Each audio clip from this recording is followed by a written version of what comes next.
ஓம் நமோ நாராயணாய. ஓம் நமோ நாராயணாய. ஓம் பூர்ணமதః பூர்ணமிதம் பூர்ணாத் பூர்ணமுதச்யதே பூர்ணஸ்ய பூர்ணமாதாய பூர்ணமேவாவசிஷ்யதே. ஓம் சாந்தி சாந்தி சாந்தி.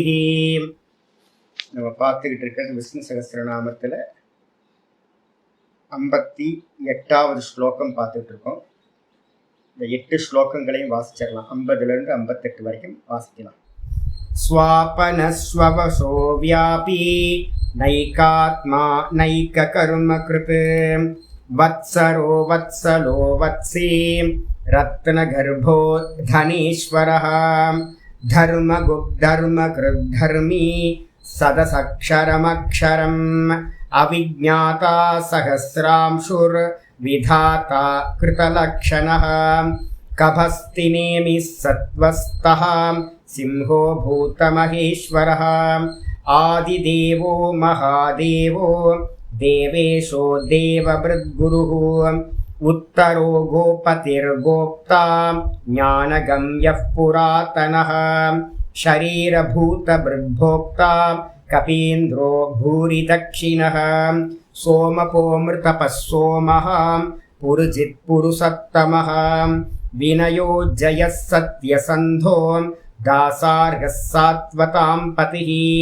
ஜீவோ வினயிதா சாட்சி முகுந்தோ மிதவிக்ரமः அம்போ நிதிரனந்தாத்மா மகோததிசயோந்தகः அஜோ மாஹார்க ஸ்வபாவ்யோ ஜிதாமித்ர பிரமோதனः ஆனந்தோ நந்தனோ நந்தः சத்யதர்மா த்ரிவிக்ரமः மகர்ஷிः கபிலாச்சார்யः கிருதஜ்ஞோ மேதினீபதிः திரிபதசாத்யக்ஷோ மகாஸ்ருங்ககிருதாந்தகிருத் மகாவராஹோ கோவிந்தः சுஷேனः கனகாங்கதி குஹ்யோ கபீரோ ககனோ குப்தச்சக்ரகதாதரः. பார்த்துக்கிட்டு இருக்கிறது ஸ்தோத்திரத்தோட ஆர்டரில் 58, சங்கர பாஷ்யத்தோட ஆர்டரில் 71வது ஸ்லோகம். மகாவராஹோ கோவிந்தः சுஷேனः கனகாங்கதி குஹ்யோ கபீரோ ககனோ குப்தச்சக்ர கதாதரஹ. இந்த ஸ்லோகத்தில் வந்து பார்த்திங்கன்னா நம்ம 2 நாமம் பார்த்து முடிச்சிருக்கோம்.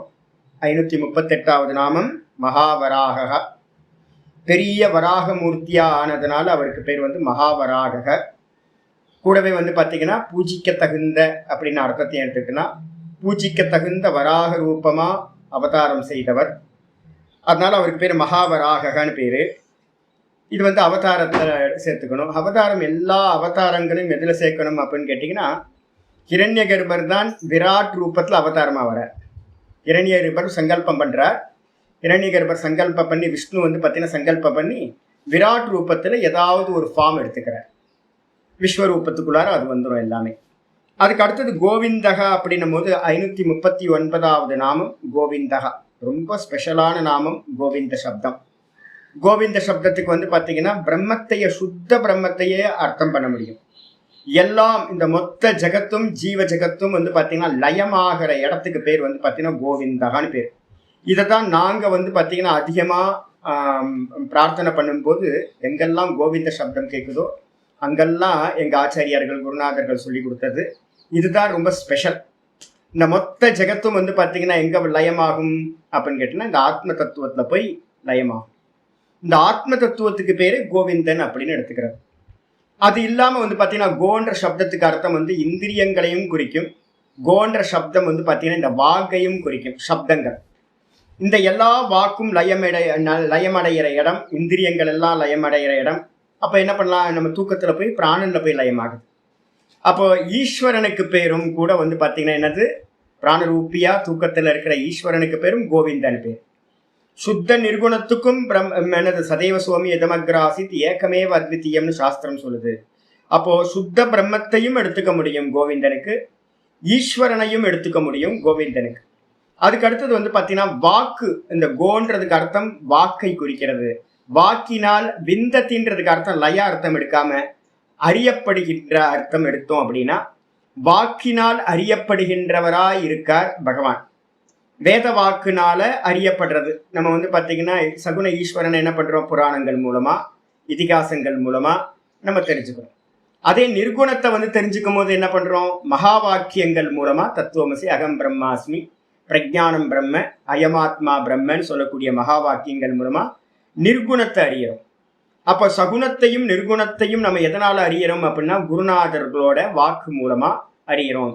அதனால கோபிர் விந்ததே, இந்த வாக்குனால வாக்குகளால் அறியப்படுபவரா இருக்கிறதுனால பகவானுக்கு கோவிந்தகன்னு பேர். அப்போ நீங்க சகுனத்தையும் எடுக்கலாம், நிர்குணத்தையும் அர்த்தம் எடுத்துக்கலாம் சொல்லியாச்சு.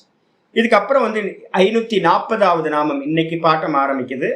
சுஷேனகா அப்படின்னு பேர் பகவானுக்கு.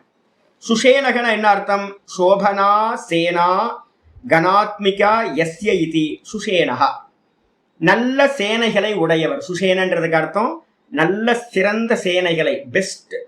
இந்த உலகத்திலே பெஸ்ட் சேனா வந்து பகவானோடது தான். என்ன சேனா அப்படின்னு கேட்டிங்கன்னா தத்துவார்த்தமாக எடுத்திங்கன்னா என்ன சேனா, இதில் வந்து பார்த்தீங்கன்னா சாதாரணமாக எடுத்தா என்ன சேனா, பரா பிரகிருதி அபரா பிரகிருதி நம்ம சொன்னோம் பார்த்தீங்களா. அவற்றை வந்து பார்த்தீங்கன்னா என்னென்னா மாயையினால 8 பிரகிருதி உண்டாச்சு. மாயையிலேருந்து ஆரம்பிச்சு 7 தத்துவங்கள் வந்து பார்த்தீங்கன்னா என்னது, மகத் தத்துவம், அகங்கார தத்துவம், பஞ்ச தன்மாத்திரைகள். இதுதான் பகவானோட சேனா.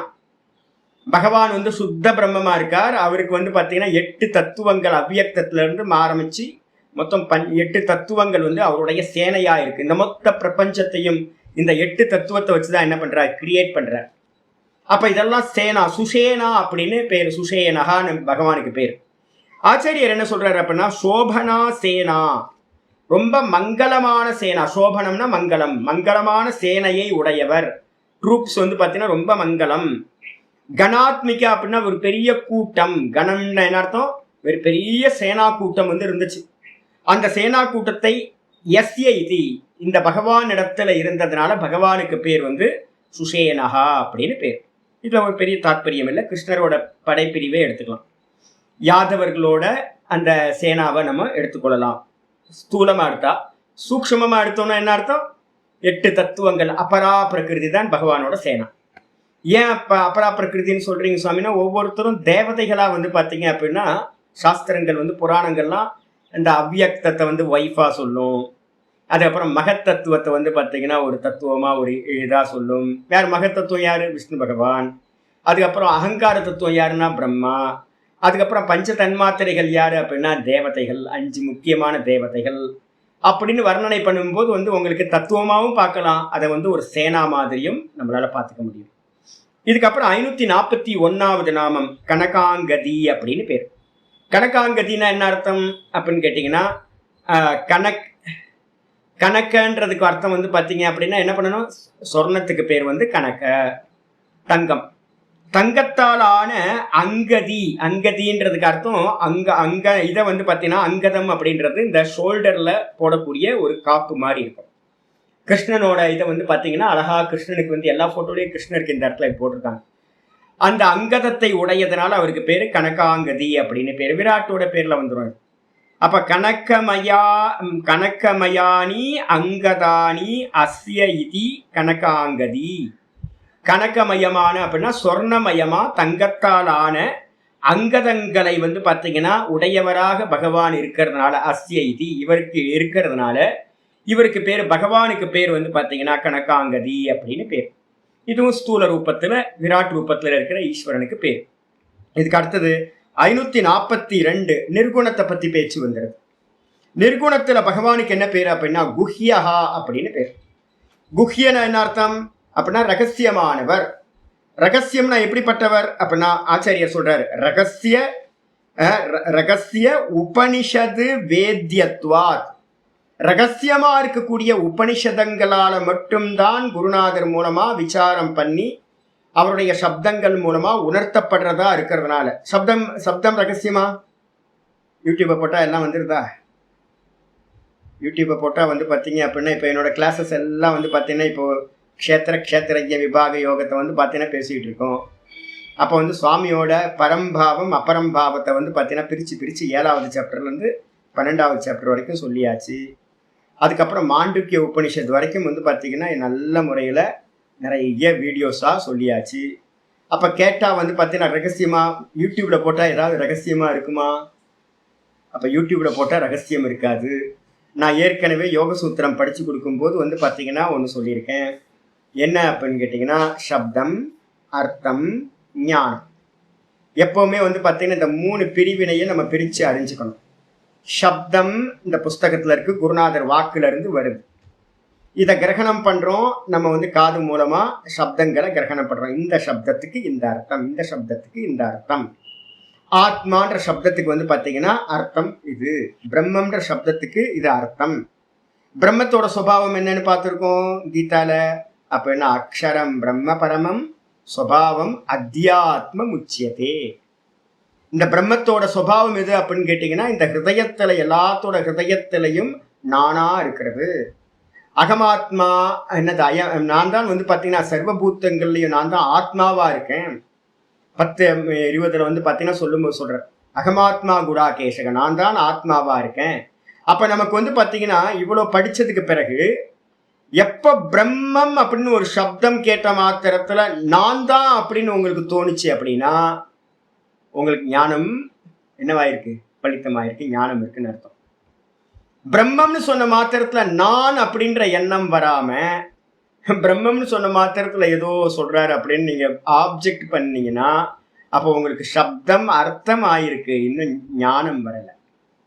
பிரம்மம்னு சொன்ன மாத்திரத்தில் வந்து பார்த்தீங்கன்னா நிர்குண நிராகாரம், எனக்கு தேகம் இல்லை, அதுதான் நான் அப்படின்னு உங்களுக்கு தோணுச்சுன்னா நீங்கள் வந்து ஞானம் உண்டாயிருக்குன்னு அர்த்தம். ஆத்மாவை பற்றி பேசும்போது உங்களுக்கு நான் அப்படின்னு நிர்குண நிராகாரமாக உங்களுக்கு தோன்றுச்சு அப்படின்னா அது ஞானம்னு பேர். நான் தேகத்தோட சம்பந்தமுடையவன் அப்படின்னு ஏதாவது வந்துச்சுன்னா, என்னுடையது அப்படின்னு மமக்காரமோ இல்லை என்னுடையது அப்படின்னு நான் அப்படின்னு இந்த தேகாதிகளில் அகங்காரமோ எனக்கு அட்டாச்மெண்ட் கொஞ்சமாவது துளி அளவாவது இருந்துச்சுன்னா அப்போ நான் இன்னும் எனக்கு அது ஞானமாக மாறலன்னு அர்த்தம். ஏன் அப்படின்னா ஆத்மான்றதுக்கு சப்தத்துக்கு அர்த்தமே அப்படின்னா வியாபக தத்துவம் அப்படின்றத குறிக்கிறது. பிரம்மன்றதுக்கு அர்த்தமும் அதே வியாபக தத்துவம், சர்வத்தையும் வியாபிச்சிருக்கிறது பிரம்மம். அப்ப பிரம்மமும் ஆத்மாவும் வேற வேற இல்லை, பகவானும் ஆத்மாவும் வேற வேற இல்லை, நானும் அவரும் ஒன்று அப்படின்னு எனக்கு வந்து பார்த்தீங்கன்னா அந்த ஞானம் உண்டாச்சு அப்படின்னா, தேகத்துல எனக்கு சம்பந்தம் இல்லாம போச்சு அப்படின்னா அப்பதான் அது ஞானம்னு பேர். அப்ப இப்ப நம்மள்ட்ட இருக்கிறதெல்லாம் என்னன்னா, ஒரு குருநாதர் மூலமா சிரவணம் மனனம் காலத்துல எல்லாம் என்ன இருக்கு அப்படின்னு கேட்டீங்கன்னா வெறும் சப்தம் அர்த்தத்தை தான் இப்ப நம்ம கிரகணம் பண்ணிட்டு இருக்கோம். அதுக்கு பேர் பரோக்ஷம் அப்படின்னு பேர், பரோட்ச ஞானம்.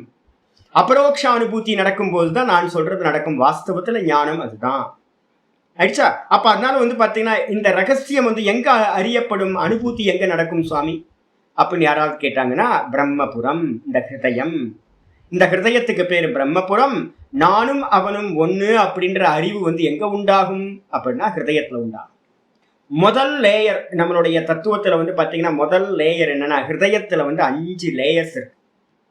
இந்த ஹிருதயத்துல 5 லேயர் இருக்கு அப்படின்னா ஒன்று வந்து முதல் லேயர் வந்து பார்த்தீங்கன்னா சுத்த பிரம்ம தத்துவம், சர்வ வியாபகம். இந்த சர்வ வியாபகமா இருக்கிற பிரம்மம் வந்து பார்த்தீங்கன்னா இந்த ரூம் ஃபுல்லா வியாபிச்சிருக்கு பிரகாசம். இந்த ரூம் ஃபுல்லா பிரகாசம் வியாபிச்சிருக்கு. இந்த கண்ணாடியை காட்டுறேன், இப்போ இந்த கண்ணாடியிலையும் வியாபிச்சிருக்கா? ஆமா, ரூம் ஃபுல்லா இருக்க பிரகாசம் இந்த கண்ணாடியையும் வியாபிச்சிருக்கு. இப்போ என்ன ஸ்பெஷல் அப்படின்னா இதே மாதிரி தான் வந்து பார்த்தீங்கன்னா இந்த ரூம் ஃபுல்லாக எச்சகிஞ்சு திருஷ்யத்தே சூயத்தே பிவா அந்தர்பகிஷ்சத வியாபிய சர்வம் வியாபிய திஷ்டதி நாராயணா. வெளியில உள்ள அப்படின்னு எல்லாத்தையும் வியாபிச்சு வந்து பார்த்தீங்கன்னா நாராயணன் இருக்கார். அப்போ நாராயணன் சர்வ வியாபகம் பிரம்ம தத்துவம். இது ஹிருதயம் அப்படின்னும் போது இந்த கண்ணாடி மாதிரி ஹிருதயம் இருக்கு. இதுல வந்து பார்த்தீங்கன்னா முதல்ல வந்து பார்த்தீங்கன்னா சர்வ வியாபகமா இருக்கிற அந்த நாராயணன் வந்து பார்த்தீங்கன்னா முதல் லேயர் இதுக்குள்ளார வந்துடுற. இதுல வந்தோன 2வது லேயர் எது அப்படின்னா கூடவே அபின்ன சக்தியா இருக்கிற மாயா. தப்பா புரிஞ்சுக்கிறது எங்க இருக்கு அப்படின்னு கேட்டீங்கன்னா, தங்கத்தை ஏன் நம்ம வந்து பார்த்தீங்கன்னா ஆபரணமா பார்க்குறோம் அப்படின்னா தங்கத்திலேயே மறைஞ்சிருக்கிற ஒரு ஆபரணம் மாயா சக்தி என்ன பண்ணுது, தங்கத்தை வந்து ஆபரணமா காட்டுது. மண்ணிலேயே மறைஞ்சிருக்கிற ஒரு ஆபரண சக்தி என்ன பண்ணுது, மண்ணை மண்ணா பார்க்காம பானை சட்டியா பார்க்குறோம். அதே மாதிரி எனக்குள்ளார நான் அப்படின்ற அந்த சுத்த சைத்தன்யம் பகவான் தான் நானா இருக்கார். ஆனா நம்ம பார்க்கும்போது எப்படி பார்க்கிறோம் அப்படின்னா, நான் அப்படின்னும் போதே நமக்கு என்ன வந்துடுது, ஜீவன் அப்படின்ற எண்ணம் வந்துடுது, சம்சாரின்னு. அப்ப எது காரணம் அப்படின்னு கேட்டீங்கன்னா, அந்த நான்லயே அந்த பகவான்கிட்டயே இருக்கக்கூடிய அபின்ன சக்தி மாயா என்ன பண்றா, வேற ஒன்னா காட்டுறா நம்மள்கிட்ட. அப்ப வந்து ரெண்டாவது லேயர் வந்து பாத்தீங்கன்னா பிரம்மத்தை மறைச்சுக்கிட்டு ரெண்டாவது லேயர் மாயா தத்துவம். இந்த ரெண்டும் சேர்ந்தோன மூணாவது லேயரா எது உண்டாகுது அப்படின்னா, இந்த ரெண்டும் ஆத்ம தத்துவமும் பிரம்ம தத்துவமும் இந்த மாயா தத்துவமும் சேர்ந்து பிராணன் அப்படின்னு மூணாவது லேயர் உண்டாகுது. பேஸா பிராணன் போயிட்டே இருக்கு. அதுக்கப்புறம் பிராணன் இது இந்த மூணும் வந்து எங்க இருக்கு அப்படின்னா டீப் ஸ்லீப்ல இந்த மூணும் இருக்கு. வேக்கப் ஆகும் போது வந்து பாத்தீங்கன்னா அந்த பிராணன் என்னவாச்சு அப்படின்னா, பிராணன் தான் வந்து பாத்தீங்கன்னா பிரதமசக இரண்ய கர்ப்பர். அது என்ன ஆச்சு அப்படின்னா புத்தியா மலருது. அதுக்கப்புறம் புத்தி வேக்கப்பானோன மனசா மலருது. அப்போ வந்து புத்தி மனசு மொத்தம் 5 லேயர் வந்து பாத்தீங்கன்னா இருக்கு. இப்ப ஜீவன் எங்க இருக்கான் சுவாமி அப்படின்னு கேட்டீங்கன்னா, பிரம்மத்தோட ரிஃப்ளெக்ஷன் எங்கெல்லாம் உண்டாகுது, இந்த அவித்யினால உண்டானதுதான் பிராணன், அவித்யினால உண்டானதுதான் புத்தி, அவித்யினால உண்டானதுதான் மனசு. இந்த சுத்த பிரம்மம் என்ன பண்ணுச்சு அப்படின்னா, இது இந்த மாயா உண்டு பண்ண இந்த மற்ற 3 தத்துவத்திலையும் பிராணன் புத்தி மனசு இதுல எல்லாத்திலையும் இந்த சுத்த பிரம்மம் ரிஃப்ளெக்ட் ஆகும். அப்படி ரிஃப்ளெக்ட் ஆகும் போது வந்து பாத்தீங்க அப்படின்னா, நான் பிராணன் அபிமானம் வந்துடுது, நான் புத்தி அபிமானம் வந்துடுது, நான் மனசு அபிமானம் வந்துடுது. அப்ப நான் கேட்கிறேன், ஜீவன் எங்க இருக்கான் அப்படின்னா, எங்க அபிமானம் இருக்கோ அங்கதான் இருக்கான், அந்த கரணத்துல. அந்த கரணம் எங்க இருக்கு, இந்த புத்தியில. புத்தி எங்க இருக்கு, ஹிருதயத்துல. அப்ப வந்து பாத்தீங்கன்னா ஜீவனும் அங்கதான் இருக்கான், சுவாமி ஒரிஜினல் கான்சியஸ்னஸும் ஃபர்ஸ்ட் லேயரா அங்கதான் இருக்கார். அப்ப வந்து பாத்தீங்கன்னா எங்க அனுபூதி நடக்கணும், இந்த ரிஃப்ளெக்ஷனா இருக்கிறது நான் ரிஃப்ளெக்ஷன் இல்லை அப்படின்னு அந்த அபிமானங்களை விட்டுச்சுன்னா எங்க போகும். இப்ப ரிஃப்ளெக்ஷன் வந்து பாத்தீங்க அப்படின்னா சந்திரனோட ரிஃப்ளெக்ஷன் ஜலபாத்திரத்துல ஒரு பாத்திரத்துல தெரியுது. இப்ப நான் என்ன பண்ணிட்டேன் அப்படின்னு கேட்டீங்கன்னா, பானையை உடைச்சிட்டேன், அதுக்கப்புறம் ஜலத்தை கீழே கூட்டிட்டேன். ரிஃப்ளெக்ஷன் எங்க போச்சுன்னா எங்க போச்சு, ரிஃப்ளெக்ஷன் எங்க போச்சு, எங்க இருந்து வந்துச்சு ரிஃப்ளெக்ஷன், ஒரிஜினல்ல இருந்து வந்துச்சு. இப்ப திரும்ப வந்து பாத்தீங்க அப்படின்னா அங்க எதனா போய் சேர்ந்துடும். இப்ப நான் கேட்டேன், ஒரிஜினல்ல இருந்து ரிஃப்ளெக்ஷன் வந்துச்சா, சந்திரன்ல இருந்து ஒரு கிளம்பி நான் வந்து பாத்தீங்கன்னா ஜலபாத்திரத்துக்குள்ளார போறேன் அப்படின்னு கிளம்பி வந்து பாத்தீங்கன்னா பாத்திரத்துக்குள்ளார இருக்க ஜலத்துக்குள்ளார வந்துச்சா சந்திரன். சரி, உடைச்ச மார்க்கத்துல திரும்ப ரிட்டர்ன் போச்சா, வரவும் இல்லை போகவும் இல்லை. அப்போ என்ன கேம் நடந்திருக்கு அப்படின்னா, மாயையினால இந்த புத்தின்ற இன்ஸ்ட்ருமெண்ட் என்ன பண்ணிருக்கு, ரிஃப்ளெக்ட் பண்ணுது. அதே தான் இங்க வந்து பாத்தீங்கன்னா, அப்போ இது பொய், நான் பார்க்கிற இந்த மனசு பொய், புத்தி பொய், இந்த பிராணனும் நான் இல்லை அப்படின்னு அந்த கரணத்தை எல்லாத்தையும் நீக்கிட்டு இந்த ஜீவ புத்தி இருக்கிற இந்த பிராணனையும் நான் இல்லை அப்படின்னு நீக்குச்சு அப்படின்னா, இந்த மீடியம் இல்லாம போச்சு அப்படின்னா இந்த ரிஃப்ளெக்ஷனுக்கு வந்து பாத்தீங்கன்னா என்ன ஆகும், பிரம்மத்தோட ஒரிஜினலோட இதுக்கு ஐக்கியமானது சித்தி. அப்ப ஐக்கியம் எங்க நடக்கணும் அப்படின்னு கேட்டீங்கன்னா, இந்த ஹிருதயத்துல ஆதார தத்துவமா இருக்கிற அந்த பியூர் கான்சியஸ்னஸ்ல தான் இந்த ரிஃப்ளெக்ஷன் ஒண்ணுபடுது. ஐக்கியம் சாட்சாத்காரம் அங்கதான் நடக்கும். அந்த ஹிருதயம் விசிபிளா சுவாமி அப்படின்னு கேட்டா, யூடியூப்ல வந்து பாத்தீங்கன்னா சப்தங்கள் விசிபிள், எல்லாம் கேட்டுக்கலாம், எல்லா வேதாந்தமும் இருக்கு. ஆனா வந்து பாத்தீங்கன்னா அனுபூதி எங்க பண்ணணும், அவங்க ஹிருதயத்துல தான் பண்ணணும். சுத்த பிரம்மம் எங்க இருக்கு, ஹிருதயத்துல. சர்வபூத்தங்களோட எல்லா ஜீவராசிகளுடைய ஹிருதயத்திலையும் தான் அந்த பிரம்மம் இருக்கு. அப்ப வந்து பாத்தீங்கன்னா ரகசியமா, ஆமா, ஹிருதயத்தை வெளியில காட்டுங்க, யாராலையும் காட்ட முடியாது. அப்ப வந்து பாத்தீங்கன்னா எப்பவுமே பகவான் வந்து பாத்தீங்கன்னா ரகசியமா தான் இருக்கார். நம்ம தான் ஒவ்வொரு பர்சனும் அந்த ஈஸ்வரனை அனுபூதி பண்ணணும், வேற யாருக்கும் சொல்ல முடியாது. கண்டவர் வெண்டிலர், விண்டவர் கண்டிலர். யார் எக்ஸ்பீரியன்ஸ் பண்ணாங்களோ அந்த பகவானை வந்து பாத்தீங்கன்னா வெளியில சொல்ல முடியாது, வாயடைச்சு போயிடும், சொல்றதுக்கு வாக்கு இருக்காது. ஏன் அப்படின்னா அங்க வாக்கு மனசு எல்லாம் லயமாயி போன இடம் தான் அனுபூதி. அதனால எப்பவுமே பகவான் எந்த காலத்திலையுமே, இனி எத்தனை கோடி வருஷங்கள் ஆனாலும் வந்து பாத்தீங்கன்னா நான் பிரம்மத்தை ஒருத்தன் பார்த்தேன்னு சொன்னான் அப்படின்னா அவன் பார்க்கவில்லை. எஸ்யா மதம் தஸ்ய மதம் மதம் எஸ்யன வேதசக அவிஜாத்தம் விஜானதாம் விஜாத்தம் அவிஜானதாம் அப்படின்னு மந்திரங்கள் கேனோபனிஷத்துல இருக்கு. எவன் நான் அறிந்தேன் என்று சொல்கிறானோ அவன் அறியவில்லை, எவன் அறியவில்லை என்று சொல்கிறானோ அவனே அறிந்தான். ஏனென்றால் இதை ஆப்ஜெக்ட் பண்ண முடியாது, சப்ஜெக்டா இருக்கிறது. நான் எங்க இருக்கு? அந்த நான் ஹிருதயத்தில் ஆதாரமா இருக்கு, வெளியில சொல்ல முடியாது, வெளியில பார்க்க முடியாது, அவ்யக்தம். அப்ப எந்த காலத்திலையும் அது ரகசியம்தான். எத்தனை கிரியேஷன் நடந்தாலும் இந்த பகவான் பாத்தீங்கன்னா குஹ்யமாதான் இருப்பார், ரகசியமாதான் இருப்பார். அதனால்தான் சொல்லுது ரகசிய. அப்ப ரகசியமா இருக்கிற பகவானை எப்படி அறியறது? உபனிஷத்து வேத்தியத்வாத். ஒரே ஒரு தந்து ஔபனிஷதம் புருஷம். இந்த ஆத்மாக்கு என்ன பேரு, பிரம்மத்துக்கு என்ன பேரு அப்படின்னா ஔபனிஷதம் புருஷன்னு பேர். உபனிஷதத்தினால மட்டும்தான், மகா வாக்கியங்களால மட்டும்தான் அவரை பாத்தீங்கன்னா அறிய முடியும். எப்படி அறியணும்? நேத்தி நேத்தி நேத்தி நேத்தின்னு இது நான் அல்ல இது திருஷ்யம், இது நான் அல்ல இது திருஷ்யம், இது நான் அல்ல இது திருஷ்யம் அப்படின்னு நாமரூபங்களா இருக்கிற எல்லாத்தையும் நேத்தி பண்ணதுக்கு பிறகு மிச்சம் இருக்கிறது தான் அந்த பிரம்மம். அது வெளிப்படாதது நாமரூப குணங்களாக. அப்ப உபனிஷத்து தான் இந்த உலகத்துல ஒரே ஒரு வித்யா, எனக்கு தெரிஞ்சு ஒரே ஒரு வித்யா. எல்லா வித்யாவும் இது இது இதுன்னு தான் உன்னை உணர்த்துகின்றன.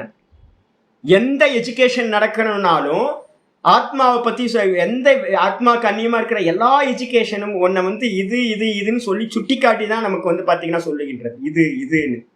அதே நேரத்தில் இந்த ஆத்மாவை மட்டும் அறியறதுக்கு உபனிஷத்து மட்டும்தான் ஒரே ஒரு வே வச்சிருக்கு, வேற எந்த வேவும் இல்லை. எனது இது இல்லை இது இல்லை இது இல்லை அப்படின்றது மெத்தடு மட்டும்தான் அதத்து வியாவிருத்தின்னு சொல்ற மெத்தடு. இதுதான் உபனிஷத் சொல்லுது. இது மூலமா தான் அறிய முடியும். அதனால குஹ்யாயாம் ஹிருதயாகாஷே. எல்லாத்துக்கும் ரகசியமா இருக்கிறது என்னது? பக்கத்துல இருக்கிற புள்ளையோ இல்ல பக்கத்துல இருக்க ஒய்ஃபோ, யாரும் என்னோட அப்பாவோ என்னோட அம்மாவோ என்னுடைய நண்பனோ யாரும் என்னுடைய ஹிருதயத்தை அறிய முடியாது. என்னுடைய ஹிருதயம் எனக்கு மட்டும்தான் தெரியும். அந்த ஹிருதயத்துல தான் நான் சதா ஸ்புரிச்சுக்கிட்டு இருக்கேன். அப்போ ஹிருதயாகாசத்துல குஹாயாம், ஹிருதய குகையில பாத்தீங்கன்னா நிகிதகா, நல்லா வீற்றிருப்பவர், எஸ்டாப்ளிஷ் ஆகியிருக்கிறவர் இந்த பிரம்மம். அதனால பகவானுக்கு என்ன பேர் அப்படின்னா குஹ்யகா அப்படின்னு பேர், குஹ்யகா. அதுக்கப்புறம் 543வது நாமம் கம்பீரக, கபீரகான்னு பேரு. அப்ப பாத்தீங்கன்னா ரொம்ப ரகசியமா தான் பாத்தீங்கன்னா எல்லாத்தோட ஹிருதயத்திலையும். குகா எது, எந்த குகை அப்படின்னு கேட்டா ஹிருதய குகையில் அவர் பாத்தீங்கன்னா சின்ன ஒரு ஸ்பேஸ் இருக்குன்னு சொன்னேன். தகரம் ஆகாசம், ரொம்ப சின்னதா அல்பமா கடுக காட்டிலும் சின்னதா ஒரு ஸ்பேஸ் இருக்கு. அந்த ஸ்பேஸ்ல பாத்தீங்கன்னா இந்த ஸ்புரணம் நான்ற ஸ்புரணம் உண்டாயிட்டு இருக்கு. அப்ப நம்ம ரிட்டர்ன் போய் தான் பாத்தீங்க அப்படின்னா பார்க்கணும், வேற யாருக்கும் அது விசிபிள் இல்லை. கட்டோபனிஷத்துல பாத்தீங்கன்னா ஒரு அருமையான ஒரு ஸ்லோகம் இருக்கு 2வது சாப்டர்ல முதல் மந்திரத்திலேயே. என்ன சொல்லுது அப்படின்னு கேட்டா என்னது? பராஞ்சிகானி வியதர்ணத் ஸ்வயம்பூஹு பராங் பஷ்யதி நாந்தராத்மன் கஷ்டித் தீரக பிரத்யேகாத்மான மைக்ஷத்து ஆமிருத சக்ஷு அமிர்தத்துவம் இச்சன் அப்படின்னு ஒரு மந்திரம் இருக்கு. பகவான் எப்படி இருக்காரு அப்படின்னு கேட்டீங்கன்னா நம்ம எல்லாம் வெளியிலேயே பார்த்துக்கிட்டு இருக்கோம். ஆனா பகவான் எங்க இருக்கார்? ஹிருதயத்துல ஃபர்ஸ்ட் லேயரா இருக்கார், அவர் தான் ஆதாரமா இருக்கார். அப்ப அவரை பார்க்கணும்னா என்ன பண்ணணும்? ஆவிருத சக்ஷு, உள்முகமா திரும்பணும். ஒவ்வொருத்தையும் வெளியில இருக்கிறது எல்லாத்தையும் இது இல்லை இது இல்லை இது இல்லைன்னு நேர்த்தி பண்ணிக்கிட்டே போகணும். யாரோ ஒரு கஷ்ட தீரன், எவனோ ஒரு தீர புருஷன் என்ன பண்றான்? பூரணமா வைராக்கியத்தோட தைரியத்தோட என்ன பண்றான்? உள்ளம் திரும்பி பாத்தீங்கன்னா அந்த பிரத்யேக ஆத்மாவா இருக்கிற அந்த பகவானை, என்னுடைய சொந்த ஆத்மாவா இருக்கிற பகவானை பார்க்கின்றான். எதுக்கு பார்க்கிறான்? சாகாதவனா ஆகணும் அப்படின்றதுக்காக பார்க்கணும் அப்படின்னு கட்டோபனிஷத் மந்திரம் சொல்லு. அப்ப எல்லாத்துக்கும் அனுபூதி பண்ணக்கூடியவர் பாத்தீங்கன்னா ரகசியமா ஹிருதய குகையில தான் இருக்கார். அதனால அவருக்கு பேர் குஹ்யகான்னு பேர். கம்பீரகன்றதுக்கு அர்த்தம் என்னது? ஆச்சாரியர் 543வது நாமத்துல வர்றாரு. கம்பீரக இருக்கு, கபீரகன் இருக்கணும். சில பாட்டங்கள்ல கம்பீரகன் இருக்கு, ஆனா நம்ம பாட்டத்துல பாத்தீங்கன்னா கபீரக, அதுல இம்ம மேல அழிச்சிருங்க. கபீரகான்னு அர்த்தம். மகாவராஹோ கோவிந்தோ சுஷேன கனகாங்கதி குஹ்யோ கபீரோ ககனோ, அப்படிதான் நம்ம பாடம்லாம் படிக்கிறோம். சவுத் இந்தியாவில் இருக்கிற பாடம் கபீரோ. கபீரோன்றதுக்கு அர்த்தம் என்னன்னு கேட்டா ஒன்றும் இல்லை, கம்பீரம்ன்றதுக்கு அர்த்தம் தான் கபீரஹா. பகவான் எப்படி இருக்கார்? ரொம்ப கம்பீரமா இருக்கார். ஏன் கம்பீரமா இருக்கார்? யாருக்காவது பதவி கொடுத்துட்டீங்க அப்படின்னா எப்படி இருப்பாங்க? ஒரு கவுன்சிலர் நார்மலா இருந்தான், அவன் வந்து பார்த்தீங்கன்னா கவுன்சிலர் ஆனவன்னு அந்த வெள்ளை வெட்டி வெள்ளை சட்டையும் போட்டுக்கிட்டு நெஞ்சை நிமித்திக்கிட்டு இப்படி தெருவில் 4 வாட்டி இப்படி நடந்து போயிட்டு இருக்கான். நான் தான் அப்படின்னு. ஒரு கவுன்சிலர் ஒரு தெரு 2 தெரு கண்ட்ரோலில் இருக்கும் போதே வந்து பார்த்தீங்கன்னா கம்பீரமாக வந்து பார்த்தீங்கன்னா போகிறான். ஒரு எம்எல்ஏ அவன்கிட்ட இன்னும் கம்பீரமாகிடுது. ஒரு மினிஸ்டர் ஆகும்போது கம்பீரமாகிடுது. பிரைம் மினிஸ்டர் ஆகும்போது டொனால்ட் ட்ரம்ப் எல்லாம் பாருங்க, என்ன ஏதோ பெருசாக சாதிச்ச மாதிரி ஒரு கும்முன்னு நிமித்திக்கிட்டு போகிறது, நெஞ்சை நிமித்தி ஷோல்டரை நிமித்திக்கிட்டு நான் தான் பிரசிடென்ட் அப்படின்னு. இந்த லோக்கலுக்கே இவ்வளோ ஆட்களுக்கு இவ்வளோ கம்பீரம் இருக்கு அப்படின்னா, இந்த அனந்த கோட்டி பிரம்மாண்டத்தையும் வந்து பார்த்தீங்கன்னா சிருஷ்டி ஸ்திதி லயம் எல்லாம் பண்ணக்கூடிய பகவான் எப்படி இருப்பார்? ரொம்ப கம்பீரம். கம்பீரம்னா என்ன அர்த்தம்னா ஆழமானவர். ரொம்ப கம்பீரமா இருக்கிறவர்னு அர்த்தம். என்ன அர்த்தம்? பவர், அதிகமான பவர் இருக்கவங்கள்ட்ட இருக்கக்கூடிய கம்பீரம். பாஷிகர் சொல்ற என்ன பவர் இருக்கவர்கிட்ட? ஞான ஐஸ்வர்ய பல வீரியாதிபிர் கம்பீரோ கபீரோ கம்பீரா. பகவான்கிட்ட வந்து பார்த்தீங்கன்னா பகம்னு சொல்லக்கூடிய 6 ஐஸ்வர்யங்கள் இருக்கு. 6 ஐஸ்வர்யங்களை உடையதுனால பகவானுக்கு வந்து பார்த்தீங்கன்னா என்னது பகவான் அப்படின்னு பேர் வந்திருக்கு. என்னென்ன ஐஸ்வர்யம்? ஞானம் இருக்கு அவர்கிட்ட, பூரண ஞானம். எதை பத்தியும் வந்து பார்த்தீங்கன்னா அவருக்கு அஜ்ஞானமே இல்லை. பூரண ஞானம், பூரண ஐஸ்வர்யம், எல்லா செல்வங்களையும் வெல்த்தையும் உடையவர். அது மட்டும் இல்ல, பலம், பூரண பலம், வீரியம், சாமர்த்தியம் வந்து பார்த்தீங்கன்னா பூரண சாமர்த்தியம், நினைச்ச மாத்திரத்தில் எல்லாத்தையும் பண்ணக்கூடியது. அப்படிப்பட்ட பலத்தையும் பவரையும் உடைய காரணத்தினால சுவாமி எப்படி இருக்காருன்னா கம்பீரமாக இருக்கின்றார். இந்த யூனிவர்ஸுக்கே தலைவனா இருக்கிறதுனால, ராஜாவா இருக்கிறதுனால கம்பீரமா இருக்கார். அதுக்கப்புறம் வந்து பார்த்தீங்கன்னா 544 இந்த கம்பீரத்தை வந்து ஈஸ்வர நாமம்னு போட்டுக்கணும். 544 என்னது அப்படின்னு கேட்கும்போது 544 சுத்த பிரம்மத்தையே வந்துடுது. அது என்னது? ககனஹா. ககனம்னா என்ன அர்த்தம்? ரொம்ப ஆழமானவர்னு அர்த்தம். எங்கேயாவது வந்து பார்த்தீங்கன்னா கங்கால இறங்குனீங்க அப்படின்னா கங்கா பார்க்கறதுக்கு வந்து பார்த்தீங்கன்னா தெளிவா இருக்கும். கங்கால வந்து பார்த்தீங்கன்னா மோசமானதுங்க. எனக்கு தெரிஞ்சு கங்கா தான் ரொம்ப மோசமானது. நீங்கள் ரிஷிகேஷ்லேயே எங்கேயாவது நல்ல நதி போயிட்டு இருக்கு அப்படின்னும் போது நல்ல விசிபிளாக இருக்கும். உள்ளெல்லாம் கல்லெல்லாம் தெரியும். கல் தானே தெரியுது, 2 அடி தான் இருக்குன்னு இறங்குனீங்கன்னா 20 அடியாக இருக்கும், 10 அடியாக இருக்கும். போயிடுவீங்க, உள்ளே போயிடுவீங்க, அவ்வளோதான். அப்போ வந்து பார்த்தீங்கன்னா கண்ணுக்கு தெரியுதே அப்படின்னு இறங்கிடக்கூடாது. கங்கா நதி ரொம்ப ஆழமானது. அது கொஞ்சம் மேலெல்லாம் போயிட்டீங்க அப்படின்னா அவ்வளோதான். தேவப்பிரயாகலாம் போனீங்க, கீழே இறங்கணும்னா முடிச்சோம். ஆனால் விசிபிளாக இருக்கும், பார்க்கறதுக்கு அப்படியே தெரியும். ஆழம் காண முடியாது, எவ்வளோ அடின்னு காண முடியாது. ஒரு ஜலமே அப்படி இருக்கு அப்படின்னா பகவான் வந்து பார்த்தீங்கன்னா ஆழம் காண முடியாது. ஏன் ஆழம் காண முடியாதுன்னா எத்தனை லேயர் இருக்கு. நீங்க இந்திரியத்தை தாண்டணும், விஷயங்களை தாண்டணும், இந்திரியத்தை தாண்டணும், அப்புறம் மனசை தாண்டணும், புத்தியை தாண்டணும், இந்த பிராண தத்துவத்தை தாண்டணும். அதுக்கப்புறம் ஒரு பெரிய பிளாக் ஹோல் வந்து பார்த்தீங்கன்னா என்ன இருக்கு? பெரிய அவித்யான்ற பிளாக் ஹோல் இருக்கு. இத்தனை லேயரையும் தாண்டி தாண்டி தாண்டி போனீங்கன்னா அந்த அவ்வியக்தத்துல போகும்போது என்ன ஆயிடுவீங்க? பிளாக் ஹோல், தூங்கி போயிடுவீங்க. அதுக்கப்புறம் அடுத்த நாள் காலையில தான் எந்திரிக்கணும். நம்ம சமாதிக்கு போய் அவரை அறியலான்னு பார்த்தா தூங்கி போயிடுவோம். அது இன்னும் பெரிய பிளாக் ஹோல், எங்க ஒயிட் ஹோல் வருதுன்னே தெரிய மாட்டேங்குது.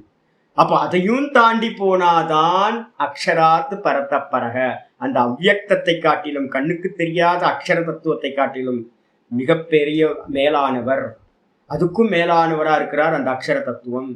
அப்ப ரொம்ப ஆழம். பகவான் வந்து பார்த்தீங்கன்னா ஹிருதயத்துல ரொம்ப ஆழமா இருக்கார். அதனால அவருக்கு பேர் ககனகன்னு பேர். பகவான் சொல்றார் துஷ்பிரவேசத்துவாத்து ககனக. தெளிவா சொல்லிட்டார் ஆச்சாரியர் பாஷ்யத்துல. துஷ்பிரவேசத்துவாத்து. நீங்க பாருங்க, விஷயத்தை தியாகம் பண்ணிட்டு இந்திரியங்களை ஃபோக்கஸ் பண்ணுங்க. ரூபத்தை விட்டுட்டு ரூபத்தை பார்த்துக்கிட்டு இருக்க சமாதி என்னது? ரூபத்தை பார்த்து பண்ற சமாதி சவிதர்க்கம். சவிதர்க்கத்தை விட்டுட்டு நிர்வித்தர்க்கத்துக்கு வந்தீங்க அப்படின்னா ரூபத்தை தாண்டி போகணும். மைசூர் பாக் எடுத்து வச்சுக்கிட்டு மைசூர் பாகை தாண்டி கடலை மாவு, அப்புறம் சர்க்கரை, நெய் அப்படின்னு பிரித்து பார்க்கணும். பார்க்க முடியுதா? அதை பார்த்தோன்னே எனக்கு நாக்கில் வந்து நல்லா வந்து பார்த்தீங்கன்னா டேஸ்ட், ஆஹா மைசூர் பாக்கு அப்படின்னும் போதே நாக்கில் உமிழ் நீர் சுரக்க ஆரம்பிச்சிருது. டக்குன்னு எடுத்து உள்ளே போட்டுக்கலான்னு தான் தோணுது ஒழியா அதை பிரித்து அதில் என்ன இருக்குன்னு அதோட மூலப்பொருளுக்கு போக முடியல என்னால். ஸ்தூலத்திலேயே பாதி பேர் காலி. அதுக்கப்புறம் இந்திரியத்துல தாரணம் பண்ணணும். இந்திரியத்தை தாண்டி மனசை தாரணம் பண்ணணும். மனசை தாண்டி புத்தியை தாரணம் பண்ணணும். அப்போ ஒவ்வொன்றுத்தையா ஒவ்வொரு டோரா ஓப்பன் பண்ணி பிரவேசம் பண்ற மாதிரி. இந்த மாதிரி பிரவேசம் பண்றது வந்து பார்த்தீங்கன்னா துஷ்பிரவேசத்துவாத், உள் நுழைதல் அப்படின்றது வந்து ரொம்ப கஷ்டமா இருக்கு.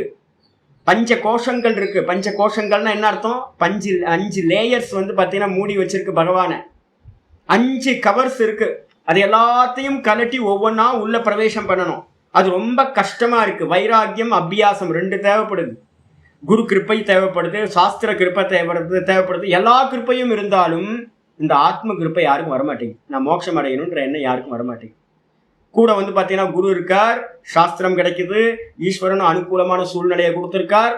ஆனால் நம்ம லேசியா இருக்கும். அப்போ எங்க உள்ள போறது? வெளியிலேயே இருந்துகிட்டு இருக்கோம். அப்ப இதுக்கு உள்ளார போறதுக்கு பார்த்தீங்கன்னா அபியாசம் வேணும், வைராக்கியம் வேணும், குரு கிருப்பை வேணும், ஈஸ்வர கிருப்பை வேணும், சாஸ்திர கிருப்பை வேணும், ஆத்ம கிருப்பை வேணும். இதெல்லாம் வச்சுக்கிட்டு உள்ள பிரவேசம் பண்றதுனால ரொம்ப கஷ்டம். அதனால பார்த்தீங்கன்னா துஷ்பிரவேசத்வாத் ககனக. அது மட்டும் இல்ல, எப்படி பிரவேசம் பண்றது? பிரவேசம்னா என்ன சுவாமி? அப்படின்னா உள்ள போய் நான் பிரம்மமா இருக்கேன்னு அறியணும். நான் பிரம்மமா இருக்கேன்னு அந்த பிரம்மத்தை நம்ம அறியணும். அப்ப பிரம்மத்தை அறியறதுன்றது பார்த்தீங்கன்னா அந்த பிரம்மம் நானா இருக்கேன்னு பிரவேசம் பண்றது ரொம்ப கஷ்டம். அதனால ககனக, ஆழமானவர், ஆழங்காண முடியாதவர். அது மட்டும் இல்ல, அவஸ்தாத்திரைய பாவ அபாவ சாட்சித்வாத் ககனோவா. வேற ஒரு மீனிங் சொன்னீங்க அப்படின்னா அவஸ்தாத்திரயம்னு 3 சொல்றோம். ஜாகிரத, சொப்பன, சுஷுப்தி. இந்த 3த்துல பார்த்தீங்கன்னா ஜாகிரதம் உங்களுக்கு தெரியுதா? தெரியுது இல்ல? ஜாகிரதத்துல இருக்கிறதெல்லாம் தெரியுதா? ஆமா, இதெல்லாம் இருக்கு. சூரியன் இருக்கான், மழை பெய்யற மாதிரி இருக்கு, கொஞ்சம் மேகமூட்டம் இருக்கு, மழை தெரியுது, வீடு தெரியுது, எல்லாம் தெரியுது. அப்ப ஜாகிரதம் அறியப்படுறதா இருக்கு. பாவ வஸ்துக்களை எல்லாம் பார்க்கணும். ஜாகிரதம் இருக்கு, மழை இருக்கு, வீடு இருக்கு, எல்லாம் இருக்குன்னு சொல்றோம். சொப்பனம், சொப்பனத்திலையும் சொல்றோம். சொப்பனத்திலையும் இருக்கிறதெல்லாம் தெரியுது, பாவ வஸ்துக்கள் எல்லாம் தெரியுது சொப்பன பிரபஞ்சத்துல. அதே நேரத்துல டீப் ஸ்லீப் போனீங்க அப்படின்னா என்ன சொல்றோம்? ஒன்னும் தெரியல, ஏன் ஒன்னும் இல்லை, அங்க ஒண்ணுமே தெரியல. அப்போ 3 அவஸ்தையில 2 அவஸ்தையில பார்த்தீங்கன்னா பாவம் வஸ்துக்கள் இருக்கிறத பாக்குறோம். அதே நேரத்துல தூக்கம்ன்ற டீப் ஸ்லீப்ல பார்த்தீங்கன்னா வஸ்துக்கள் இல்லை அப்படின்னு பாக்குறோம், அபாவம். அப்ப இந்த இருக்கு இல்லை இந்த 2த்தையும் அறியக்கூடியவன் யார் ஒருத்தன் இருக்கானோ, அறிபவன், அவனுக்கு பேர் தான் சாட்சின்னு பேரு. அப்ப சாட்சியா இருந்துகிட்டு 3 அவஸ்தைகளையும் எவன் அறிகின்றானோ, ஜாகிரதத்தையும் சொப்பனத்தையும் இருக்கு அப்படின்னு அறிகின்றானோ, டீப் ஸ்லீப்ல பார்த்தீங்கன்னா எந்த வஸ்துக்களும் இல்லை என்று வஸ்துக்களோட அபாவத்தை அறிகின்றானோ சாட்சியா இருந்து, அதனால அவன் பார்த்தீங்கன்னா வெளியில தெரியறானா சாமி அப்படின்னா சாட்சி பார்த்தீங்கன்னா வெளியில தெரிவதில்லை. ஜீவர்கள் நம்ம தூங்கி போயிடுறோமே தான். நான் தூங்கிட்டேன், எனக்கு ஒன்றும் தெரியாதுன்றோம்ல. அப்ப நம்ம சாட்சியாவா இருக்கோம்? நம்ம தூங்கிடுறோம். வாஸ்தவத்துல நம்ம மனசு, தேகம், இந்திரியங்களோட சேர்ந்து இருக்கிறதுனால இந்த ரிஃப்ளெக்ஷனுக்கு பார்த்தீங்கன்னா தூக்கம் நடக்குது. டெய்லி தூங்கி போயிடும். அதே நேரத்துல சாட்சி தூங்குச்சா அப்படின்னு கேட்டீங்கன்னா சாட்சி பார்த்தீங்கன்னா அந்த தூக்கத்துக்கும் அப்பாற்பட்டது, அவ்வியக்தத்துக்கும் மேல இருக்கிறது. அந்த தத்துவம் பார்த்தீங்கன்னா சதா பார்த்தீங்கன்னா எல்லாத்தையும் பார்த்துக்கிட்டு இருக்கு சாட்சியா. அதனால பகவான் பார்த்தீங்கன்னா சாட்சியா இருக்கிறதுனால பகவானுக்கு ககனகான்னு பேரு. ககனம் அப்படின்னு ககனகான்னு பேர் பகவானுக்கு, நிர்குணத்துக்கு. அதுக்கப்புறம் குப்தகா, 545வது நாமம் குப்தகா. குப்தக அப்படின்னு அர்த்தம் திரும்பவும் குப்தன ரகசியம்னு அர்த்தம். பகவான் ரகசியமானவரா இருக்கார். ஏன்? திரும்பவும் அதே தான், ஹிருதயத்திலேயே இருக்கிறதுனால ரகசியமா இருக்கார். அப்ப 3 நாமம் வந்துருது. ஒன்று குஹ்யஹா, 2வது ககனஹா, 3வது பார்த்தீங்கன்னா குப்தா. இந்த 3 நாமமும் ஹிருதயத்துல இருக்கிற அந்த சுத்த சைத்தன்யத்தையே சொல்றதா இருக்கு. குப்தகனா ரகசியமான ஒரு பாஷிக்கார் சொல்றார். ரகசியம்னா ஏன் ரகசியம்? அதான் யூடியூப்ல எல்லாம் போட்டீங்களா சாமி, எங்க ரகசியம்? ஒருத்தர் எனக்கு ஃபோன் பண்ணி சொல்லுவார், சாமி எல்லாத்தையும் ரகசியத்தெல்லாம் வெளில சொல்லிட்டீங்க சாமி, நீங்க ரகசியத்தெல்லாம் ரகசியமா வைக்காம எல்லாத்தையும். நான் சொல்லுவேன், ஐயோ தலையில அடிச்சுக்கிறது, சப்தத்தை தான் சொல்லிட்டு இருக்கேன் நான். நீங்க அனுபூதி பண்ணும்போது எப்பவுமே எந்த காலத்திலையும் பகவான் அனுபூதி பண்ண வேண்டிய பகவான் ரகசியமானவர்.